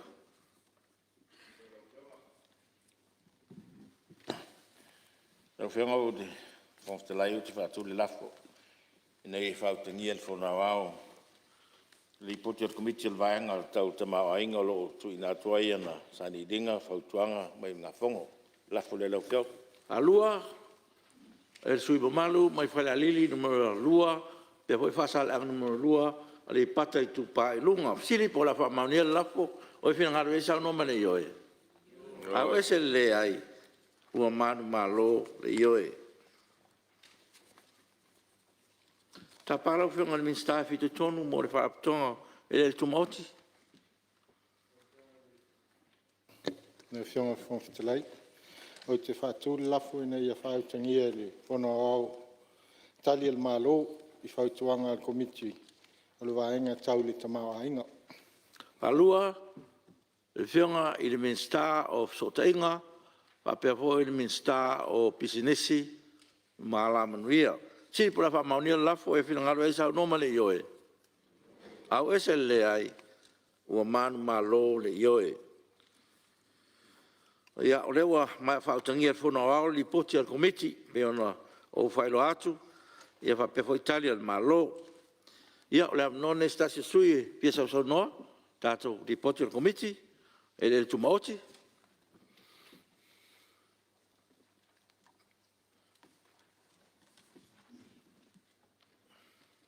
Tūlai mai sui o whale ata numero 2. After I feel much fun. Lava noa. Tai hoi ko komiti o li poti mai e antu ina mai a misa tali al malo. O la vea mai le li poti. Tato ngalu nga tele lea e whatino nei le maketi fōle whatino I savalalo. O lea maua fō I sa I elea se singa al komiti. O le sili leo whionga I tai whono. O le ase progress, o le ase tūlanga I ngā luenga lea. O le tala lea o mai. O koe whapopo ele si 5 milionga pe a variation o le ngā luenga. Ai amataina le ngā luenga. O na o le whaale tonu. Ein whaale tonu o le. Se le lopo le ata. O le ein technical issues. Tele. O le o whapopo le tau tele. I ngā luenga lea. A lele amataina. A sili le lau whionga li. I le teitei whono.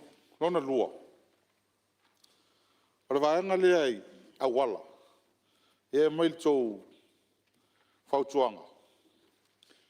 E le sa mea fau le vaenga lea. O le mea na sa wai. O le tau o le whanua. E au fia ai ma tau o utilities. Tau awala, vai, ma le tise. O le mea le sa masania. A te len whaatino le Samoan I awala. O ne tuai o nau o tule malo. E peila o awala I whaatino le Samoan I access roads. Access se tangata I latu whanua e atinai. A ele ni awala mautu fui. Mele I mātou I vaitele. E toi atu nele malo e whai awala. E mau mai kua o yo isi awala le o ngā kongo le awala. Fiku ngā e solo ai le. Fipi o ai solo ai ke lo awala. Ale ala le ale o mai le so. Le mata wina le fa fita uli le. On me fa le sa ye. Tenen fatino e el Samoan awala. On ele fa mo nga tu pasia tu yo le LTA. E maintain la to mo fa le ya ti. E ai ele tali ina LTA. O le se la ko kupe mo wai. o tu pe en fatino wa tu to ngo fangu ngal um le ti mai a fausia foi awala e mo standard se fa oi awala e te na va tu awala ia mo ta te le ar fa le ton o le mena le tu lai mai ia ma tu i te le o mai le so le awala a tu wa ina yu tai i ta fa ngata ma fa solo mai tai i fa no fo ngal ma lo le fa ve se e me ia wala ke le ar fa le tono awala ina ona la al se se inga la valea le wo mai le so fa ele va al ti e ma le samuele o ai tonu nga fa ma fa ti no awala ni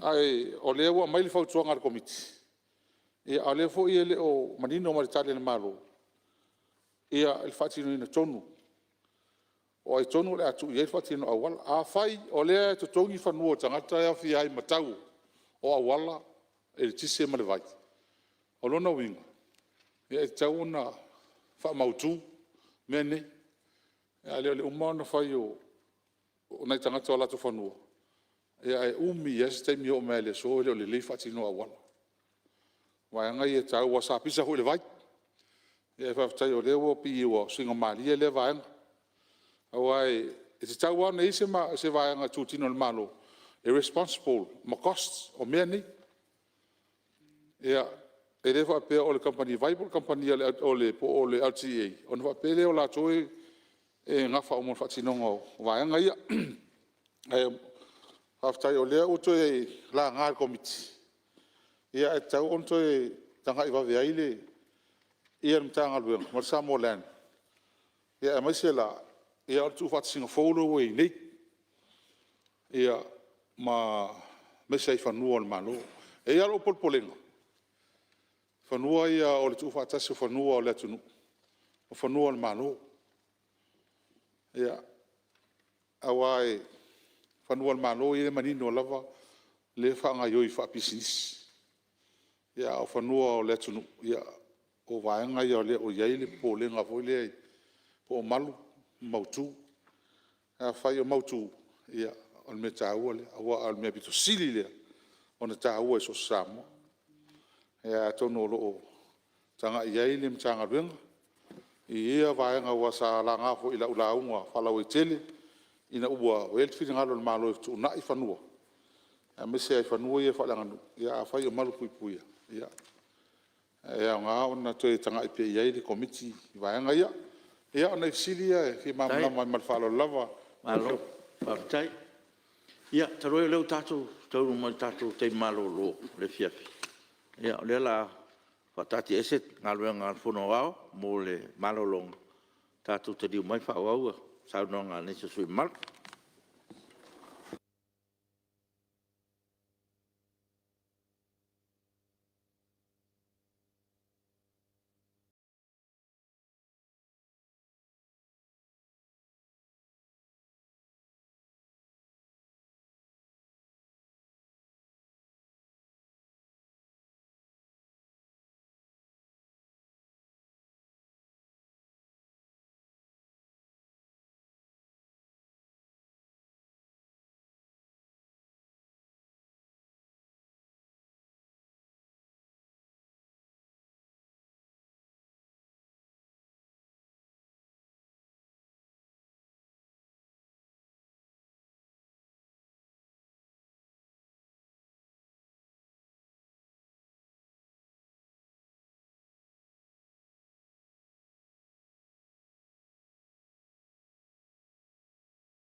talu ai o mai te watu no foa e leo ato le kua mo tatou fontanga. Ia ma o le fe ua savali luas fu minute i te me tau la mata tatou fono. Ia le mai te watu le o lava mai to tele. Ia o me le o te fasisila tua tatou mauta.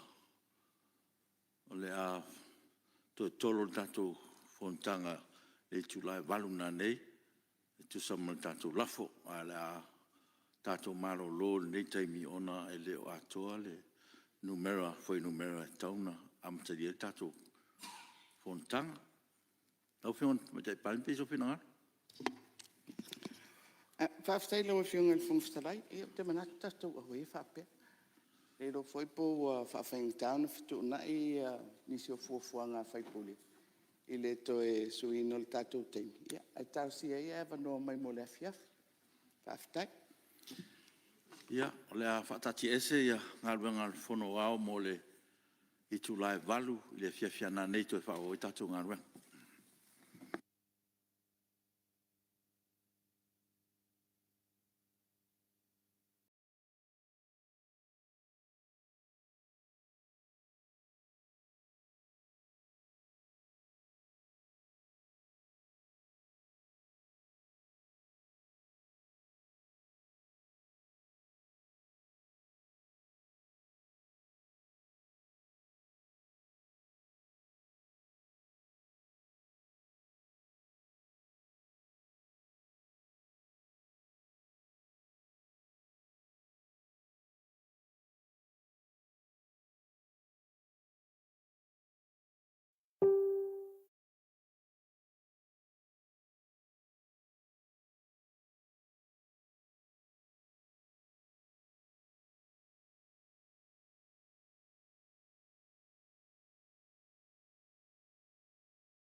Tau atu no fo.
O te whasisilatu a tu am teria nei tonu manga whono au, whai tu la whono.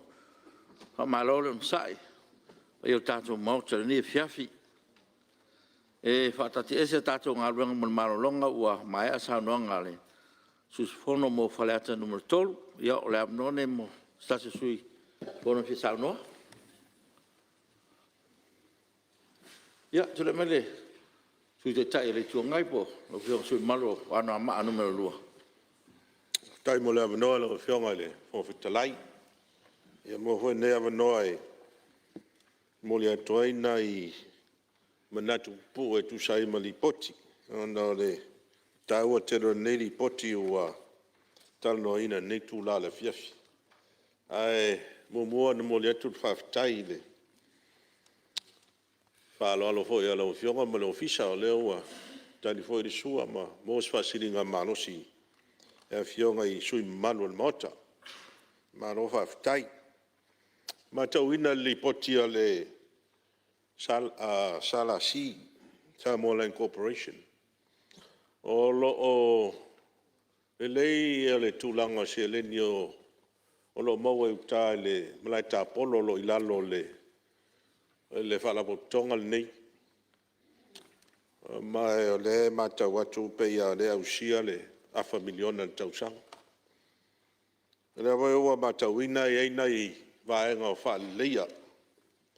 E tātou malai lea. Ai ona le wawa i atu le leo se le ni le moa.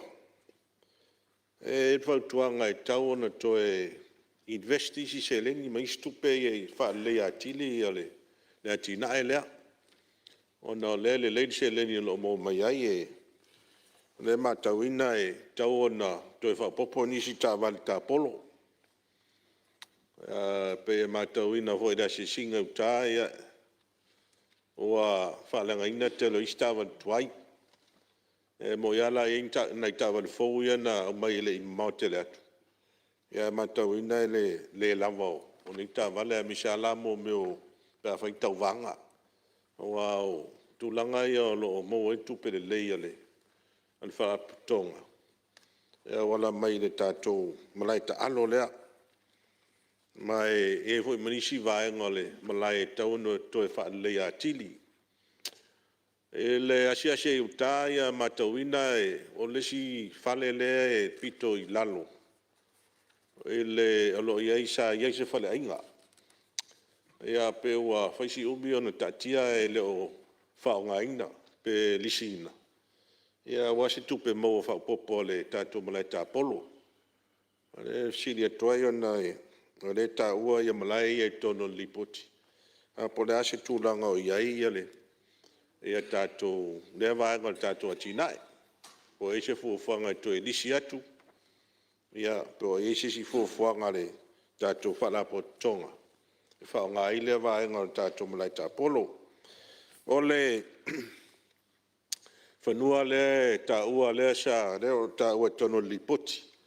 Whanua le songi. Le sa tanuina e mo fa moe fausia e tātou free market. Ia e te lele ngā luenga, te lele investment le tātou whalapotonga tanuina o le whanua lea e le mai atu peia e 5 eka lea na mai o na tanuina. Ai sfulu eka le au whai po le te lea o whanua lea. Ia pe whoringa mai o leo tātia o lese me whai ai ai e le tau ona e se fuafuanga le tātou whalapotonga. Mo le whaanga ina o lea whoi vaenga ele o le whanua mo stupe maua. Tau na e se return na le tātou whalapotonga e maua mai.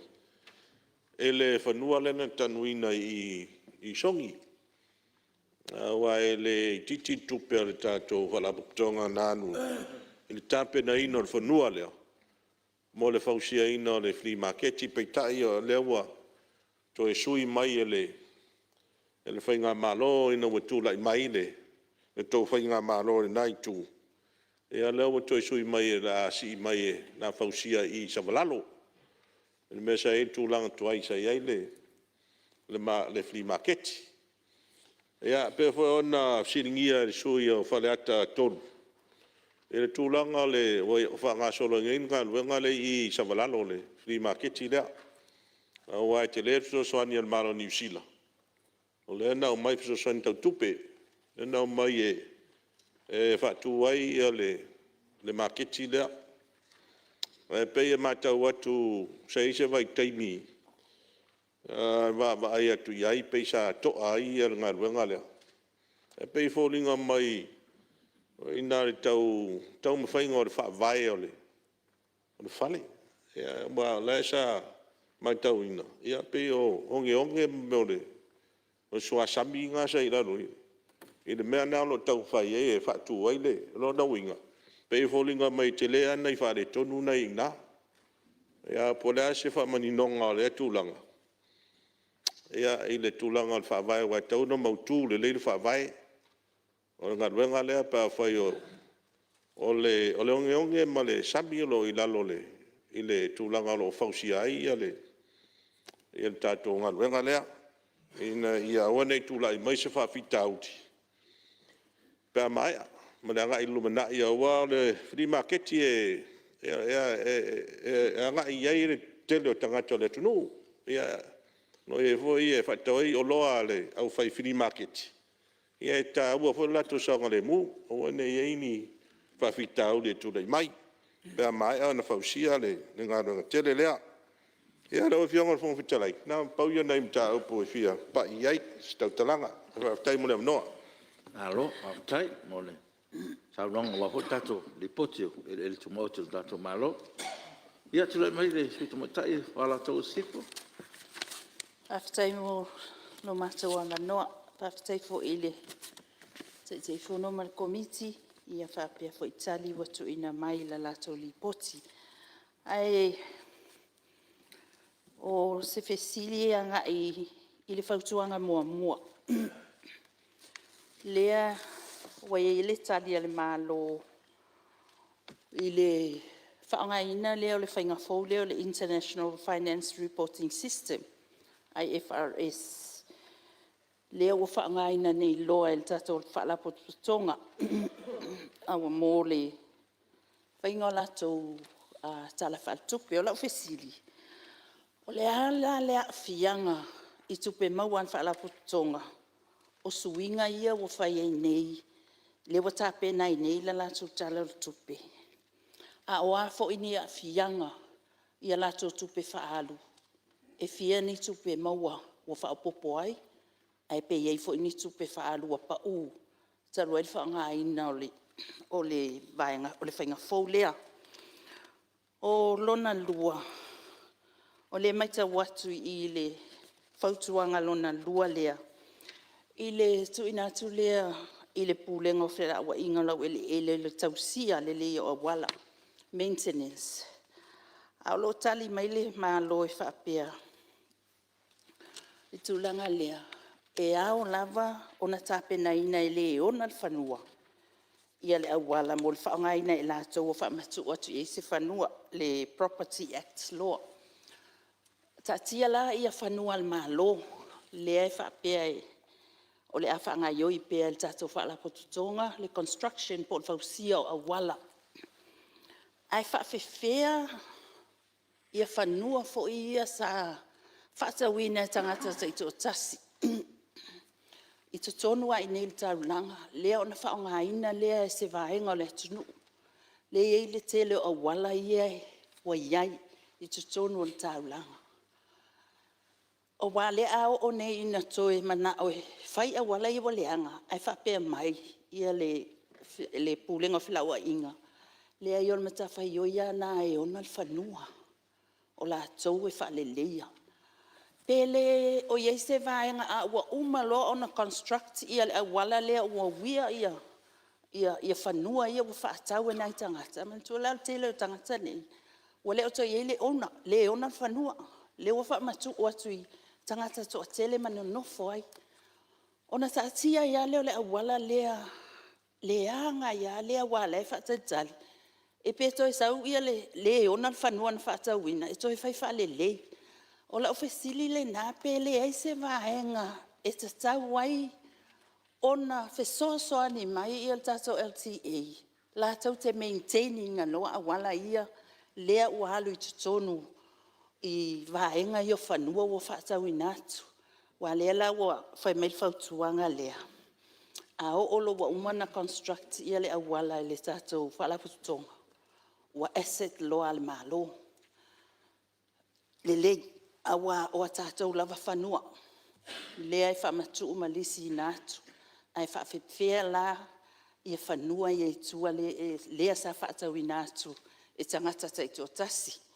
Ia o le fesili le nā. Malau fesili muli na o whionga whangwhitalai. Sa uma ua le tal noa ino li poti talu waifu e whala potutonga lea. Te tau man tuana whaapea e. E lusu wha hawhela wha o eka. Al whala potutonga o ian malo o leo leo wha aia tato whala potutonga. Ai pe tolu se lau mon tupu ia eka. Wha ngā mo le whausia ina o wala mtulanga whapena. Vainga la le tutoi pe lusu tolu mon tupu awhi. Ua uma ona lisi ina uma atua. I tangata ta ito otasi po le au whai pisinisi foi. Ia eka uma ia. Le lalo le vainga le Samoaland. Ia ona ia ofisili nā la ua whionga le whongwhitalai. Whaaftei tele mo le mātou a manoa. Alo, papai, ole. So sone ko tato poti e mis pe nisi me tawa pe na. Singia sulu mal. Tu le mesu el fanga pola so. Mo le atu le whaaftei tele mo la manoa le whionga le whongwhitalai. Ia tam whai atu fo I saole. Ne usu ngā whono. Ia ua fo I le poti po le tala fo tāpena ina fo ima saunia le komiti to mau ainga. E whaasiun tonu asa u sau whaamatalanga le tūlanga pe ona iaile. Ai maisol fuafuanga tu whaatasi aile stek male e menari. A le tūlanga e fia o iai se tau talanga o le vaenga leo le stek. O nai mai tau wina fo isa iai la mato wa se singa sa si ai. Wa pe folinga o le tūlanga le stek sa wha fuina le tūlanga wha pisinisi. O lo ia I wha toanga I tutonu sa ngā lulu e fo I la tau. Ia ai o le wha mue ngai na I mo se tupe. O le tūlanga pe ona o fia malamala mai. O le vaenga le ai le. O al telo whanua I tono le stek le ua umana vai mo. Pe ia wha toanga fo I o. Sa ia nai manga. Ia o nisi o koko. Wha pea fo I a Manila. A le nganga lai pe ona tau avatu. O le manunga pe ona iai le. Ai mesal wha toanga le Vanilla.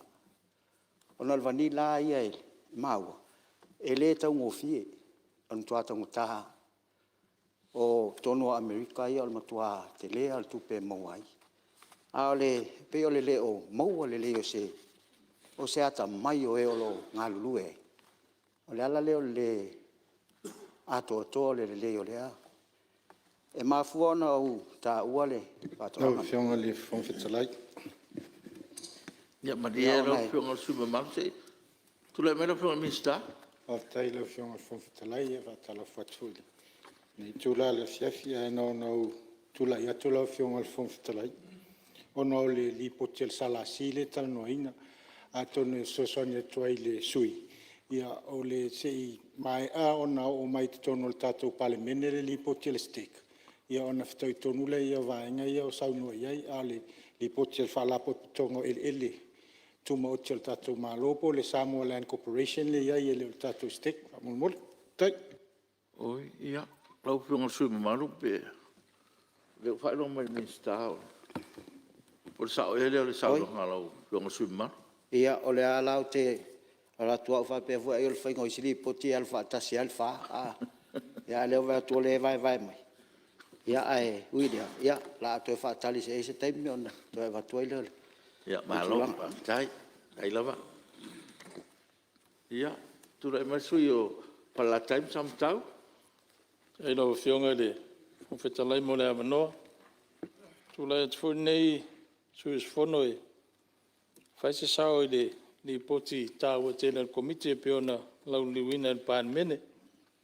mo le atu langa nga whaftai tele, na wa fionga te whono ma le komiti, ya sa nafa ma le ilo ina o le li poti whal tau sanga le tātou whalapo tonga o ele. Watu fo ile pa malo le fionga minsta ma le pulenga, e whapea fo tātou whalapo tonga. Ai ngai tonu se manatu ile whautuanga lona lua al komiti. O le whautuanga lona lua al komiti. O lo anga ia le whawhitau le fōfo. O le whausia ina o awala, pe ona sau no fo inisi o sui. A o loa mai manino le tadia le whaala poptonga. E le mawhai ona whaia le LTA. Ia ona o le tūla whono o aseta, ia po le Property Act, o loo noa tia ila tau maritu ina atu, o le vaenga leo le whausi ino a wala le LTA. O le se manatu e whesausoani le mata upu leo. E le aia se senga o le whausi ino le wala, ma le toso ino le leina e tise, ma le toso ina o le sua vai tau mawha i whanua nei. E le whape o le whalapo tonga e toso le leina e tise. E le o whalapo tonga e toso le paipo le sua vai. O lo o whaia e whalapo tonga e fito i tonu e ia services nei. E whape na whoi la le tūlanga o le awala. E le o iaini insinia po tangata e ni poto whapitoa i mea o nei o awala. O i tātou whalapo tonga, o le whalapo tonga o le LTA. O lo o iei to mai maanga waa, ma o le lato mta whai o tonu lea. Ai pawal mele o tau wawai atu iei, o le concern o le whalapo tonga. Pape taunga tā atu pe a whai e le LTA le awala. Nei lo le whaatino e lato. O le whai mai le isi a lato whautuanga. Ua malie mai e pe whaatino le LTA le procurement. Ia po le whainga o le tau whaonga. Ia e to tongi e lato. Ia ai mor silfia. O le whausia ino le awala e le whaapea na o le award o le konkarate. Nofo lea e o le konkarate e whaile awala. O le mena e tā ua tele ai. Le ave o awala nei le LTA. Awa e le ngata a mata mai le amatanga e le whainga o le specification o le awala. O le tau whaonga. Se ia o lava e na whaatino. Ia mamata i tūru whainga o le awala. Quality control. O vaenga tā ua e tauna sila i e le whaalapo tonga. O le mea whai le white na i e le whaalapo tonga o le LTA. Mali tātou whaalapo tonga o ele. I le mai ona whausia tātou o wala o na watu le LTA. E te mai le LTA. Aisea. A waero i eise mauti noa e whaalapo tonga o le LTA. Sa whausia le awala e tusa ma specifications o loo. Whaatino le lato ngā ruenga. Ai pe e whapena foi so se whanua pe tū ma oti pe tangata teito tasi. O lo iaia i lalo le tūla whono. E ta tau e le tangata e ana le whanua. O na whaida awala, toso le retise, toso le suawai, ai le whatau ina le whanua. E le whapela la alu le tangata o na le whanua e whai e ia mea. Au le maua le awa noa e outsource ai i e o lo i to mai manga wa. Ia, la tau te whausi e ina ma i e whamari e ina me uma. O le isi vaenga o le e wapai atu iai. Ia o whanua o le tātou malo. Pe tasi lea whawhitau o le pe e ātangi a maili poti. E whawhenga tā e fwoi ona whaatino ngā ruenga nei. O le whautuanga e tu atu le malo. O le aua, watoa mawai atu nei fwoi le whaarapuputonga o whale. O lo iei fwoi le la tōu nau ta inga ma le whautuanga ntu ina mai. E fia whausia nisi whale nofo se tele le lava whale. Ai o le whesidi le tūla i mai metau ele ele. Al me le fa matu ai ni fanua le ele I fa la pop tonga I. Fa matu le aseta le malo. I lalo fa la pop tonga ni. Ele ngata I fa wai fale. E fa pena foi va vai desi matanga luen fo le wa fa mai on fa tu le. Ta longa. E mo mia le ave motu e o fanua I lalo lato va va inga. Olo fa mawa aseta le malo.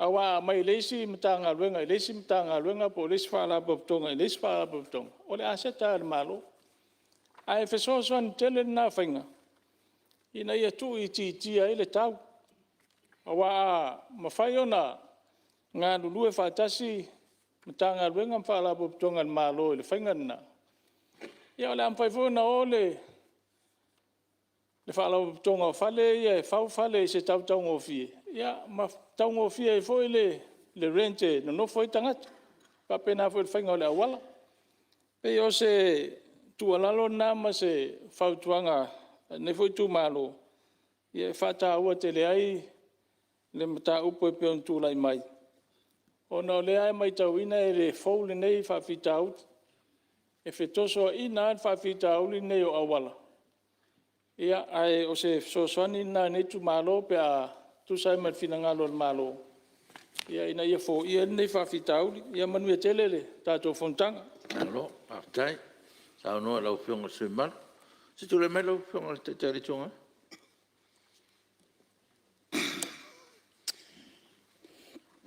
La opción ele fontalai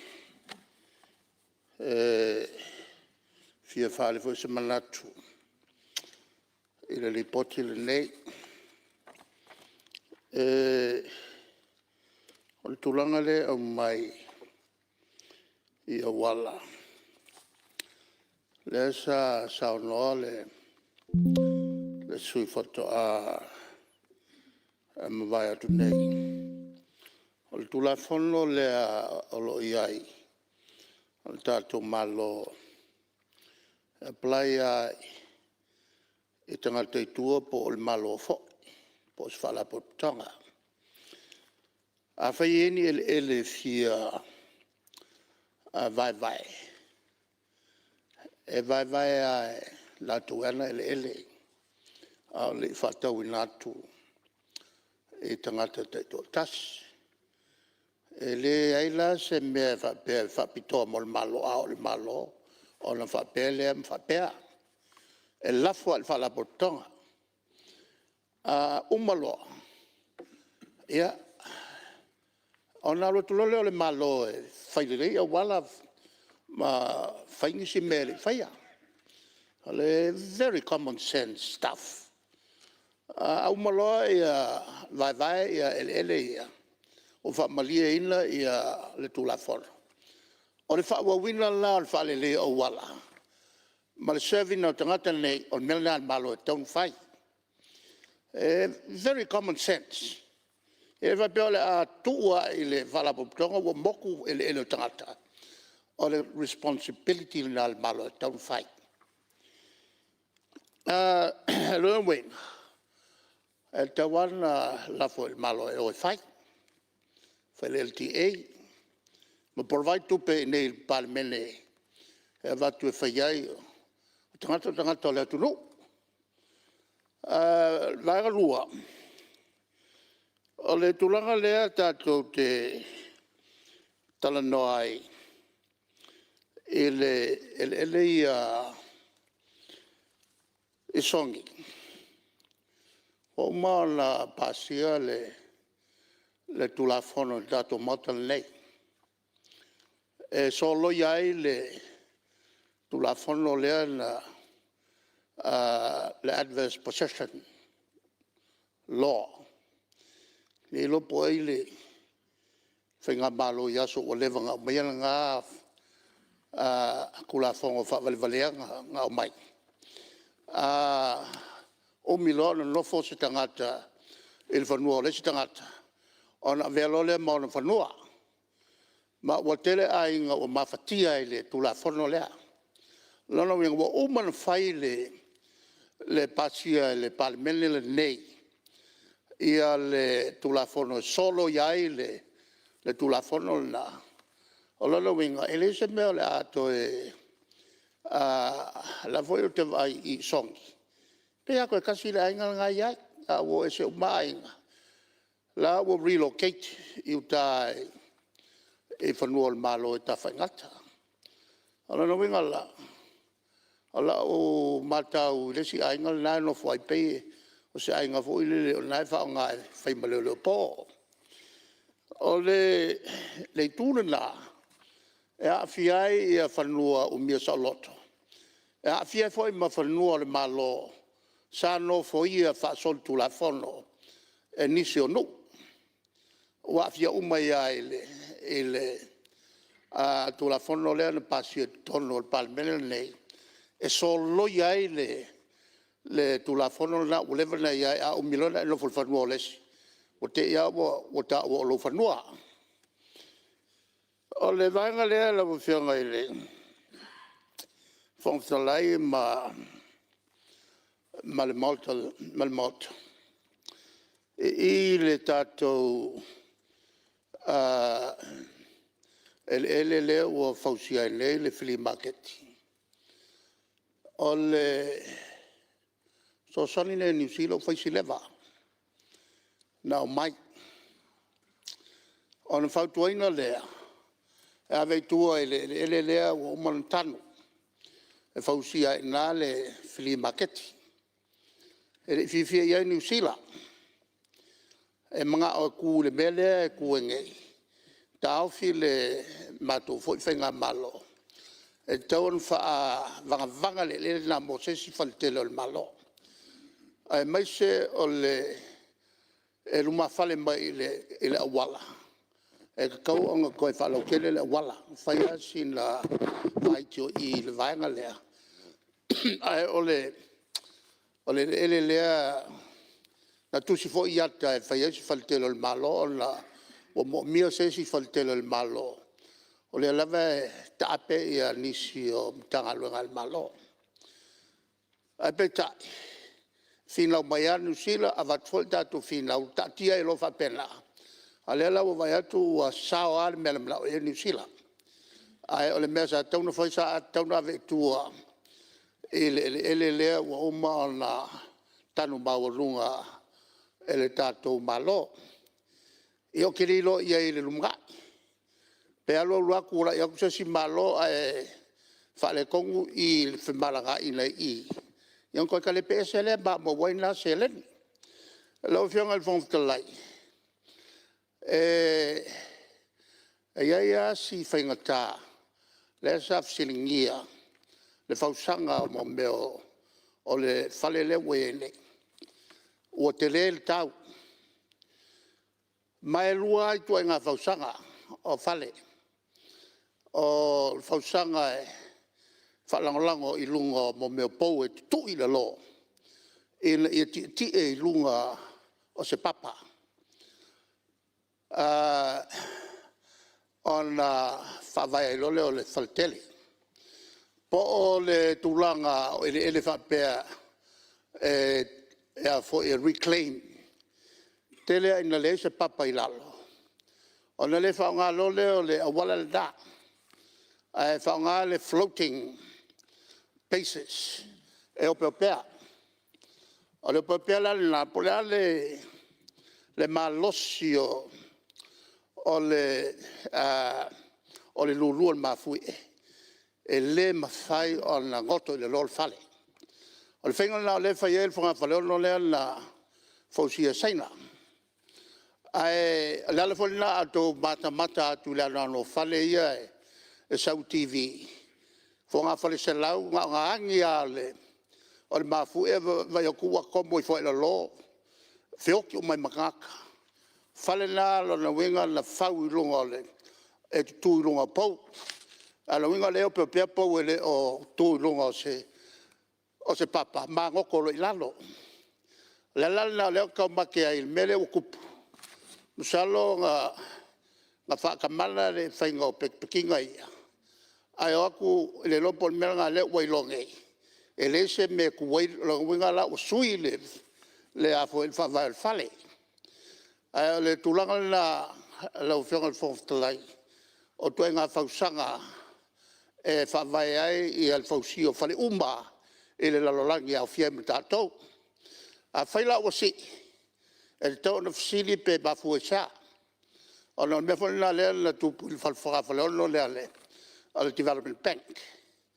E ie fwoi whawhita au li i le tūranga lava lea, o le lea ai o se papatu e tū ai mo meo o pau ia o mea po le tu i le lo.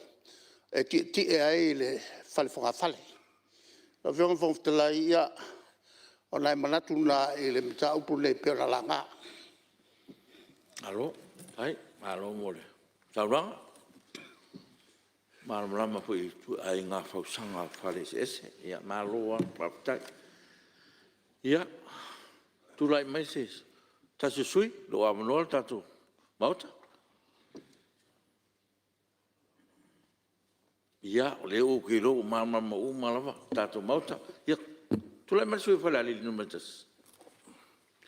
Ia, lo whengu whetalai, ia, ia, e fui se sao i tanga luenga pe o na tā ua, e fule ngangai, fule ava noe, fule ngang whaftai, ia i le komiti pe o na iai, so le sui o, sa te pai te olo a vema te whono, ia me se sui mamalu, e tu sai o ngā luenga tā ua, me se fui ia, pa i o ngā luenga, me se fule whionga min star, lai titi fo ia se langona lau whionga i le, o se fia fesilia i le tūlanga lea i le futuanga mua.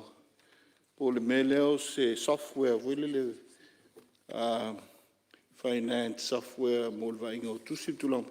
Anga sa tupu tūlanga wha pei tonu mtanga luenga. Ia i le whatawino software. Ia sana e ulo i lino no te inga ili. Ia le tūlai mai o le whainga malo al whatuatua i le tu samo o tasi. Ina i tam whaina develop internally, tonu al malo i lon tu mai whapito. Ia tūlanga softwares nei, o nana ili me sa tūlai mai ai. I toi fo ia tui company sa au mai software nei. Ia, ua le mwhain toi update. Ia po le mwhaiona toi sitia e me se foi le tūlanga utonga ta. Ia umai fonga, ia whatau a tol software fo. Me la lea e ta ua vaenga i, o no lo anga i peilu molo tātou wha moe. Ia i software systems nei. Ia wale vaenga le leo ngā luenga le lumana. Ia ta ua le ta pena peo to mai whapito i te tono le tātou atunu. Ia wale manuia malanga i pei luma. Ia o tātou whamoe le technology. Ia le tūranga lea, me lea e, o tū le ngang whawhtai komiti, langa fui whina ngalo. O no lewa e nga tā ua, e le nau ta inga. Ia, e hao na sila iai. Fia, atu fwoi se vai ngai le tūlanga lea i le tūlanga o awala. Pe hao na ta oto mai ai le tūlanga iai umise whinau. E le fawfuil nei whinau ngalau whionga le. E le fawfutalai. Tūlanga ia o ata tianga o ngā luenga al malo o ma le tūlanga o iai. Ai, mure whina ngang whaftai. Ia, i le fwoi sa avea te whono o le komite ati na e la tausanga. O le uto e fo i ele puma i o le MWTI. A wā le pe o le tūla whono tonu alea. Lo whata o toele tūlanga le o whaingo a wala. Pe an sila fia so se ati na ea. E o aile vai ino whanua. E issue mai ele puma le development consent. Ona vai lola i o whanua. O le development consent la. Le nesata atia i lalo o mtanga luenga o ngā luenga i telo tausanga utua nai. I lalo le Planning Act. Ia peitai. Ia o no suinga fo ia na iai le tina inu tūlafo. Na ilea tūlanga. Peitai lea lau te oto le lang tonu le newaita. E wai lalo le MWTI. I lalo te ingal minsta. O lo iei lau ti ei. Lo na winga. O le ngalo le ngalo fatasi la le tūlanga iei. I lalo fo le tūlafono le. Le Puma Act. Vaenga whaiva ea. Lo iei le developers contribution. Contribute taila. I vaenga la i o le infrastructure. Lo na winga. A whapea whanua le malo. O lo vai le malo. Ia o le government le contribute. Ia so sani whengoa wala no winga. A wala le tautong. O le malo e whaia wala. Ai au whaia se. se fulu eka po se luas fulu eka tangata i tōtasi. I peo nao ta oto le tūlanga le. Awa peo le se senga sai le puma le manari. Ia o lauti e olo i lalo le WTI. Ia ma le minsta sa tai vi se ingai. Ngā luenga na e mai se tūlanga tau budget. Salo le mele me lauti e. O le nātou ua budget. Ia o lolo tūturi matanga fudo la tū sini autu. I lea taimi. E mai se. I tau sanga te tasim tau sanga whaal tupi. A o se tūlanga o lewa ta oto i lalo le minsta e tasi. Whaen whata oto le se tūlanga tala whengai. Ia ma resolve ele na a vita au di lau whionga e. Fia o se languna ile, le tūlanga leo le. Sa sau no whaini, se sui mai ta ua i o le vaenga le. Whaen whate ta inga le. Ia whatai le tua mowhea manoe.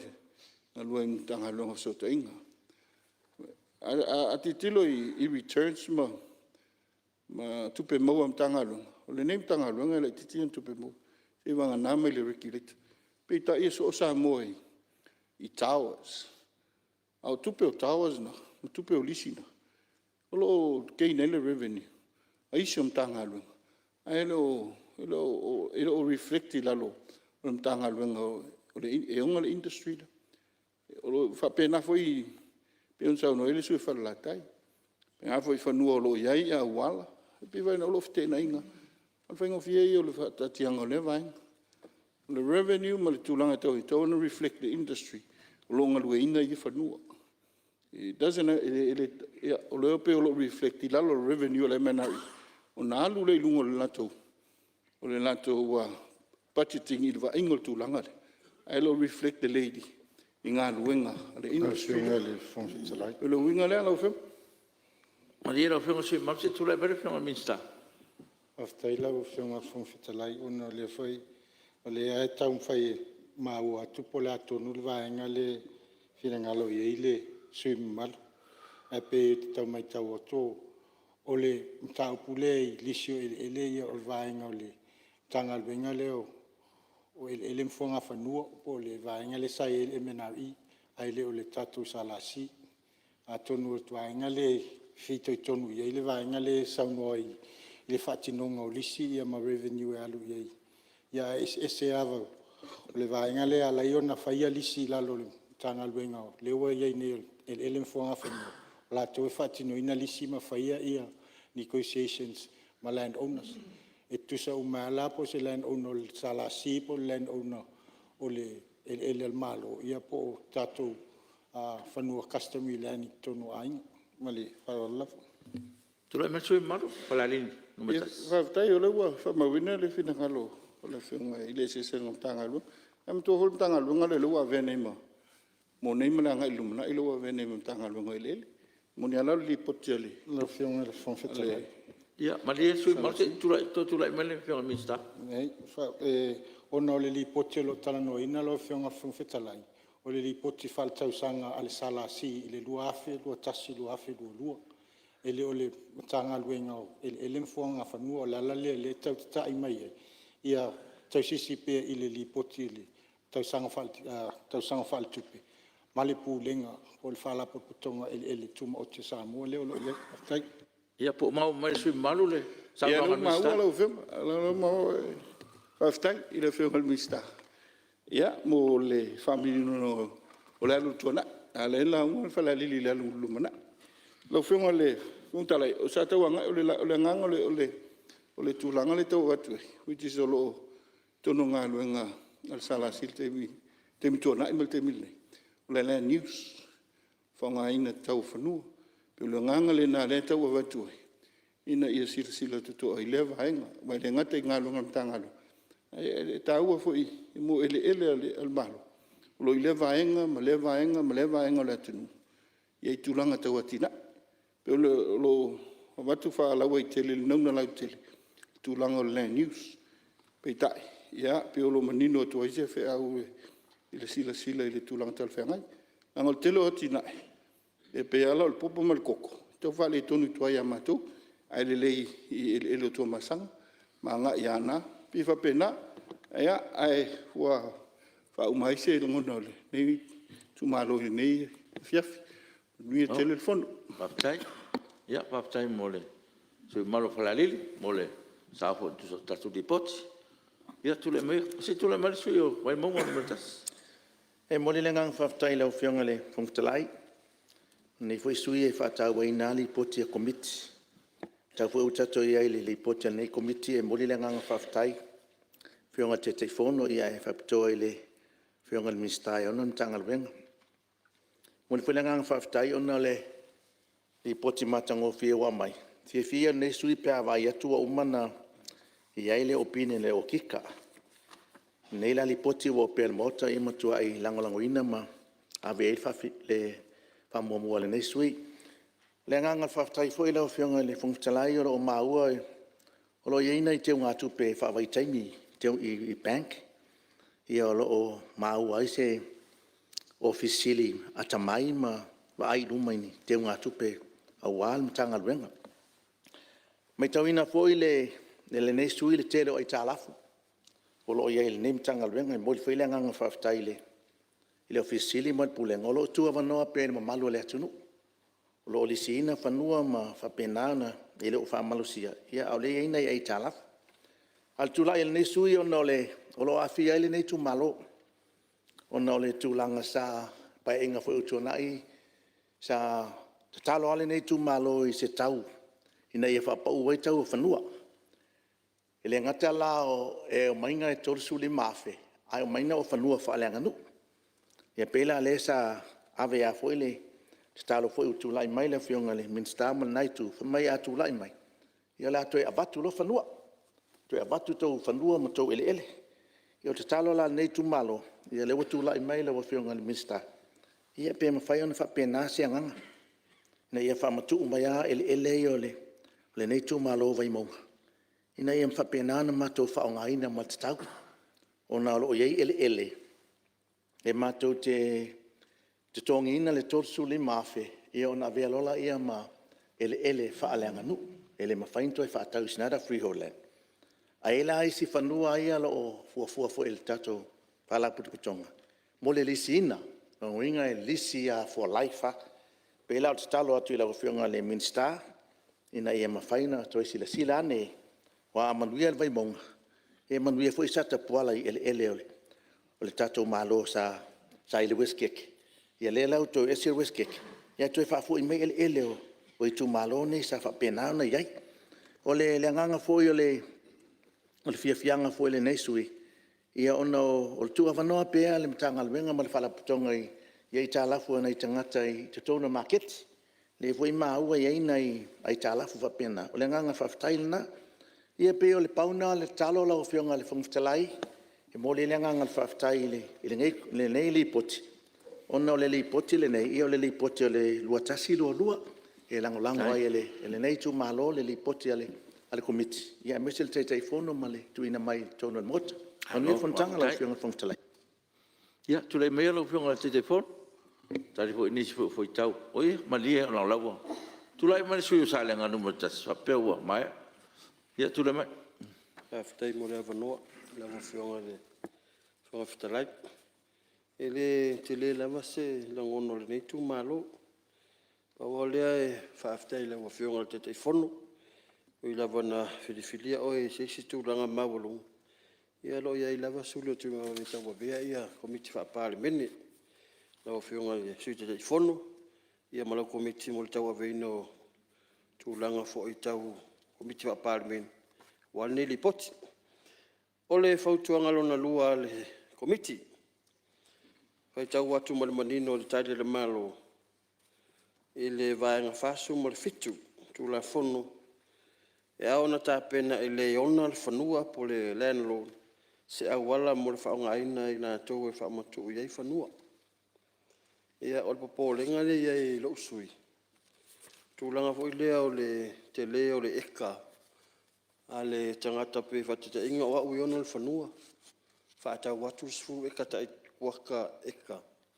Ia aito e whai e au ia le awala. Peo whionga le whonga whitalai. O te mai tau wina pas whaate te inga whaingo whia. Lua fe lua sfulu sa tele no wanga i ngai moa. Moa fau. Te leo ngā luenga sa o tau tua i lea tunu ui nā fo i tua le motu. o le awala ia po ele ia o fanua o le kalesia kakolito. Sa wanga ia tuna vai taimi o awala pefu. O toi anga ila tamai nei lava po le lua afe lua tolu. O lau whaata le LTA. O le ara tau fete na i mare tula fono lea. A fai o le kalesia e ona fanua ele. Ia o le fisilitele la. Ono winga la, waso le tula fono le whatinonga le LTA o le whaingo awala i lungo fanua. A le ele tula fono le mataitai nai. Ai a fai o le whatinonga awala mō le atunu ulau tele. E talia la le nei sui le whaawawino au nanga. A wale o o le atunu i tūlanga le lei. Ia mamatanga o fie tono fanua. Wa peo mai tau. Ia umana ia le tai mo fo. Palu atu au tau ai uta o mamao ai uta. Pasi mai tai fale o ai. A walu o le tai tau uta. Ia mane fo se whainga fo. Ona mai lei whanua tuma oti. Ia sa o mutanga ruenga lea o leo. Sa tere no utu alalo la fionga minista. Ile tanga ruenga lea i vaenga lea o le fui mu. O le titi o le nufuanga la ia. Ai mana ia i o nufuanga fo le tua le sa tau fai e sa tanu tau fai e le free market. Ia tasile nati ina ele lei. Ona e vaiti fo ia le vaenga lea. Ia le vae fa minista i tono whainga malo. Ai na fa atupu manatu. Watu i au tafo le whewere minsta e pō le. Ia, fitu nai whapea wele, au tātou te anu te le whapisi nisi mea. Ia, tātou mata i tū ia malo puipuia, a seta, ale malo i mutanga luenga tai tasi. O whanua i tua ia whioanga. Lea maua nisi o sui, ia lea ua tūla ia tū e whaleo se langona seo tū malo. Ona iei ele lea e tū malo o i se wao mo whangwhau. Ia. Le te lea i o lea whaingo se utu malo o vaenga lea. Pea ma le valsu pasene o se wao, walu uma ele ele o malo. Ma le fasu pasene o le ele o le whianga o whangwhau. Whapena fo. Ia o la uta talo atu. E pe le walanga tau le la umal pae inga. Ia le whatinoa le vaenga pe o le atu tau sangatu. Ia tu maia vaenga ele ele ia. Se inga lua ina se matou tu malo ua whaatupula ia te na proketi. Ia ua tau le lava whanua e anga i nei tu malo. Ia o se te talo tu e lau o whionga le minsta. Anu e tele le fontanga whaaftai lau o whionga e le whonga whitalai. Alo, tau noa, au whionga sunu malu. Ia, tu le mea lau whionga le telefono. O le atu whaaftai lau o whionga le whonga whitalai. Whaaftai tele lava i sui mamalu sa whaalia lato whina ngalo i li potin nei ale le salasi i le tau sa whatu pelua tasi lua. O te lea foi o whina ngalo sa whaalia ea o le minatu whaale le ati lile ia le awananga ia matulanga le fia malmalama inisi o tulanga lo ia le awananga na utang whailai tai fatasi umatu lava fautuanga foi na avatu ia atonu ngawa o manino ai nisi o finangalo i saia ia fautuanga le mal fa mal manga ile ta ile tu ngai no fionga fo bole sa u ia ile nganga lenga nei salasi o nisi o fafitau nei o fafitau ia na sai fo nate mo ta fi fo meta mo fai ole tau mo le tau o tatu maketi le ai fo le fai nei o la menino mai tonu lipot los fulu miliona mai New Zealand e fo stato fa mal mato le fo sa ta il malo na vai tem ia le e mas fulu afe o fulu miliona le salasi ia e fo si ai o tulanga le fa pe o ia se vai nga tupe se variation ele mal mala e committee nei te mine fai lipot ona atonu oni mena tule mai tua mai parliament gilo e committee fa mania mo concept design le moleata foi le sa mato gilo ia o le mana ia e ma foi fautuanga ia pe nai ni mal lipoti sa ono tu gilo o pe tau up market tele le wele o pe o mo meo boutique foi i o inu fafo au le pise marketi tanga Samoa e ona vele o fautuanga e silo pe o tal fe ngai le ia mele tolu market pa una menti tilo ia o te minga lau fa pale e le fai no ia se singa al tulanga na ele o malamala ia sai do le fionga le mista pe te mete dia e winga le valuation le 5 miliona le pe on sa no le sui o le vai foi fa pe le o le Leil Foundation ia ele i o foi la ia se sai di ngal committee e pe o mausali la lo pe le ai tu no mena ia le al campanio lo fa ia le market ia maltato vai ngao o atina tele pe taun fa float le mea pe taun tu i la lo pe o si le o mala wat fa tuanga ai le ese me va pena to no li poter committee o le matau pune tau au wala lau fionga ne pe no fa le vai anta fai o le neiva fitau i lo lo tunga foi o ia o le mesa ia e fai ia ele salasi a wala salasi o me landlord e sua a wala e o tu la fonua la e fi fatau o tanga fi lisi e tanga that's their responsibility o le landlord le na pe o le sau la lo i a o tu langa la na fa mal mai e umalo na fua salasi a wala ia mo tanga no foi then it becomes a public road. Wa matolonga o koi taxi o abato o pasi I tuai no whanga o tangata nei. Ia o le public road lo. Then it becomes Salasip's problem. Le foi ai so mai le fionga I le minsta sa e fo na tai ta tau fai fo se fainga. Finau mai foi sta le LTA e le ai la pe le sa no e su malu o alatai. Tēnā I fo ina la vaenga. But I think o lea lawa e o matemine, o lea lawa pe tēnā ia, e le I maua se pe fo le tali le malo na sau. E le o maua se no fonga le lei. Ai pe on sau noa e le taitai o le tuangai. It is the government's responsibility. Po ai ia e whaia. Le ai down one ministry to another, e tala noa, o le ale best way se vai tangata o le wai le lava te na im tanga lunga dua a o le o se vinga tangata e tauna se vel malo ia e fa bel o le tali na te minei le tau fai lava salasi ia fai se feu tanga ina wai elefia ai fo LTA on e fai la tau le awala Ese ele o vai vela tau pe le specifications na fai la wala mua. Ale la tu mai ala tu. E atu te u fa tama. Pe tu langa na ia abatu e fai ele LTA fo ia le procurement ia ma fai le tenda ia ele fi fo ele le salasia. Atono wo o te mo tawai ona mai e min sta to lua. No foi la no fa uma nem tau. Ngo leva o level matau pu nei lau fionga no fem ia lo fionga te fono se tu atu no le fionga ni tau alo ten Faftaia mo le matau pule. O le matau pule lo fionga le fonftalai. O le faingo fia ia. O le layer of sota inga. E le ngatala salasi fanua malo. Au isi foi a inga uno so fangua foi e kerea la fangua o mesa loto. O le kulanga e kaunga iai. E ka kauanga feutanga I mai utilities ia le tato malo. O le IPC, o le vai, o le LTA. E a maka mai al kai me whare survey o le fuaino whanua ina ia mautinoa.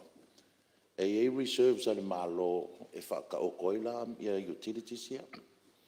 O le mea foi la maari e whainga o isi au vaenga e subdivide lak whangua. A whasa laula lak whangua o le a whakau. E include uma ia mea ia. O le aiele le kisera, aiele vai, whaile a wala. Ai a uma rolanga whaike. Wa uma whaile a wala makulanga whapenga. Ma e le sauanga le e le whaipole. E kaunga wakula ti e loa whai insingia spekso a wala. E umiongo whaunga. Ai ale anga loa, ia wa kapalo o le LTA o la koe whai awala. O ko inga me alfa ingo fia ia o le feu tanga. Mamla mai I mea ia, inga ia uanga I kula I mai se whawhika o ni muli. Ia o kele au kako awala la e te miranga o kako o I awala ia. O la ua koe o al kako LTA, kako malo, e koe whakingo awala nga, o ngā ko kele malo le turu. Ua fiu whaku sala si, ua fiu whaku isi, ono se whangua I lako awala. Ia wale o whai. Ia la ua ave al kako ngā ruanga peo ngā maari e fo I saunga. Lea o responsible kako I mea uma. Ai pea o ska mai mea ngā leo ke whakuelanga, a ave le kau whangua. Ua include o mai mei e kong. Ia ai o kun maro koe whai. Ai whalara. Halo. Le vengo no tele. Ia, tulai mai. Mo pasau no temio te telefon. A tono le sa manino le le temio tona. Ia le lau sa no manino le vengo al minsta. Te pawara si mei titi lo miside. Le sa no le vengo al minsta. O le approval, o le development consent. Le fai il fu ino fanu. E o lo e te fono le vengo al minsta. Fto am fai fu fanu ma vai vai. Pe o leo manino uma leo te lenga te pawa leo le approval lena. Ia, fai awala. Ia masa I le tupe fai ele. Ia le fai ngo awala. Malangang whalalu. Ia, tula mero whionga te telefono, whaawau sauno.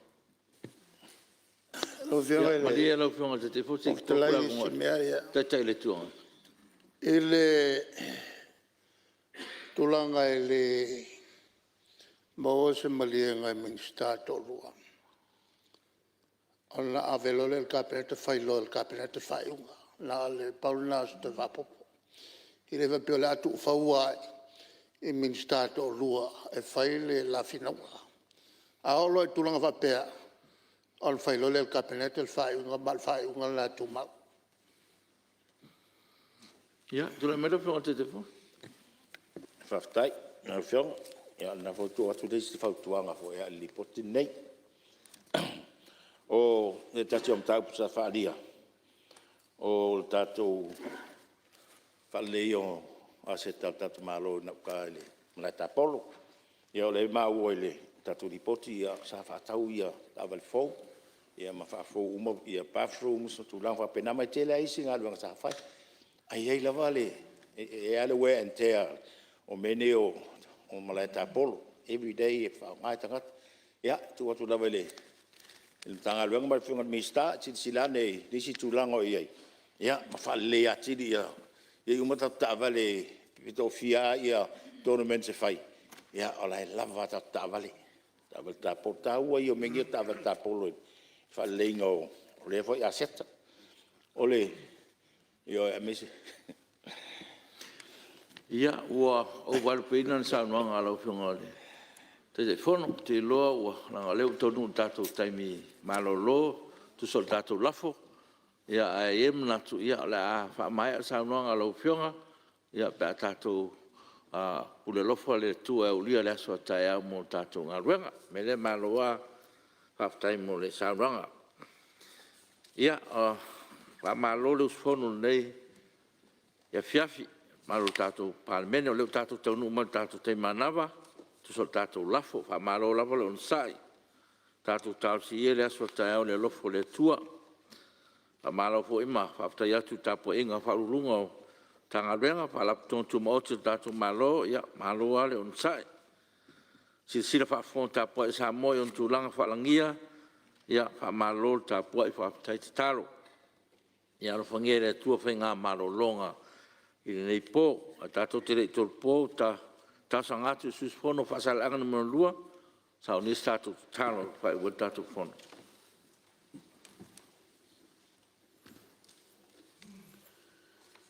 No mātou te mai au I langi, o mātou te whamaulalo atu I o luma ni lava fiafi, o mātou taunu mai le whaiunga o ngā ruenga Parliament le nei aso, mai lava I le tai ao se ia pa ia le nei taimi, mātou whaaftai tele atu le nganga o lau fio. Sa afsoaswani I la mātou ngā ruenga le nei aso. A me se foi o le taitainga le nganga o lau fio I whinangalo se sa whaalia I le poti sa talanoaina I le nei le vaso. Mātou whaafetai atu I le malosi. Ma se o le ola sa e foa I whaatino ai o mātou tiute o le poto ma le ata mai. Mātou te talo atu ma le nganga wha maulalo. Se ia elo whangia le nei pāle mene. Au mātou ngā lulue mo se manuia o se mātou atunu. E whaifua lava mātou ngā luenga pe a unoa. Ma le taitainga mo whamnianga mai lau fio. Mātou te talo atuai ma le nganga wha maulalo se ia elo whangia. O mātou tiute mo mātou wala wina. Ina ia mwhai o na musumusuina I mātou ma teito tasi o teita I o se mātou atunu. Ina ia mātou saili le taitainga lau fio. O wātonu whai o se mātou atunu ina ia manu ia ai se mātou atunu e maisi. O le tapua inga. A se mātou atunu ia ai ngā teitasi. O lo tapua I ma whatali mai. Mātou te talo ni ia fiafi se ia e whamanuia. Na whionga le whongwhitalai mana nei pālemene. Whamanuia le tapua inga. A se mātou atunu. Ia nei ia fiafi. Mātou mauoma se whai ngā mālolonga manuia le nei ia fiafi. Tai atulu mātou ola mātou te toi au lia. Le aso atai au e whaawa wai o mātou tiute. Malo mātou wala wina. Mātou talo lea te mai le nei ia fiafi. Whamangalo ni o mātou se ma ni o mātou whale tonu. Ia whaia pēlo whina ngalo. Ua ni whaia o mātou loto. I le sua whaia skiriso. Amen. Alo, pātai. O te whasesilatu wa tolpo ne tol manga al whono au fitu la whono. Se au rie le tula iwa tol sfulu I le tai au a tai au.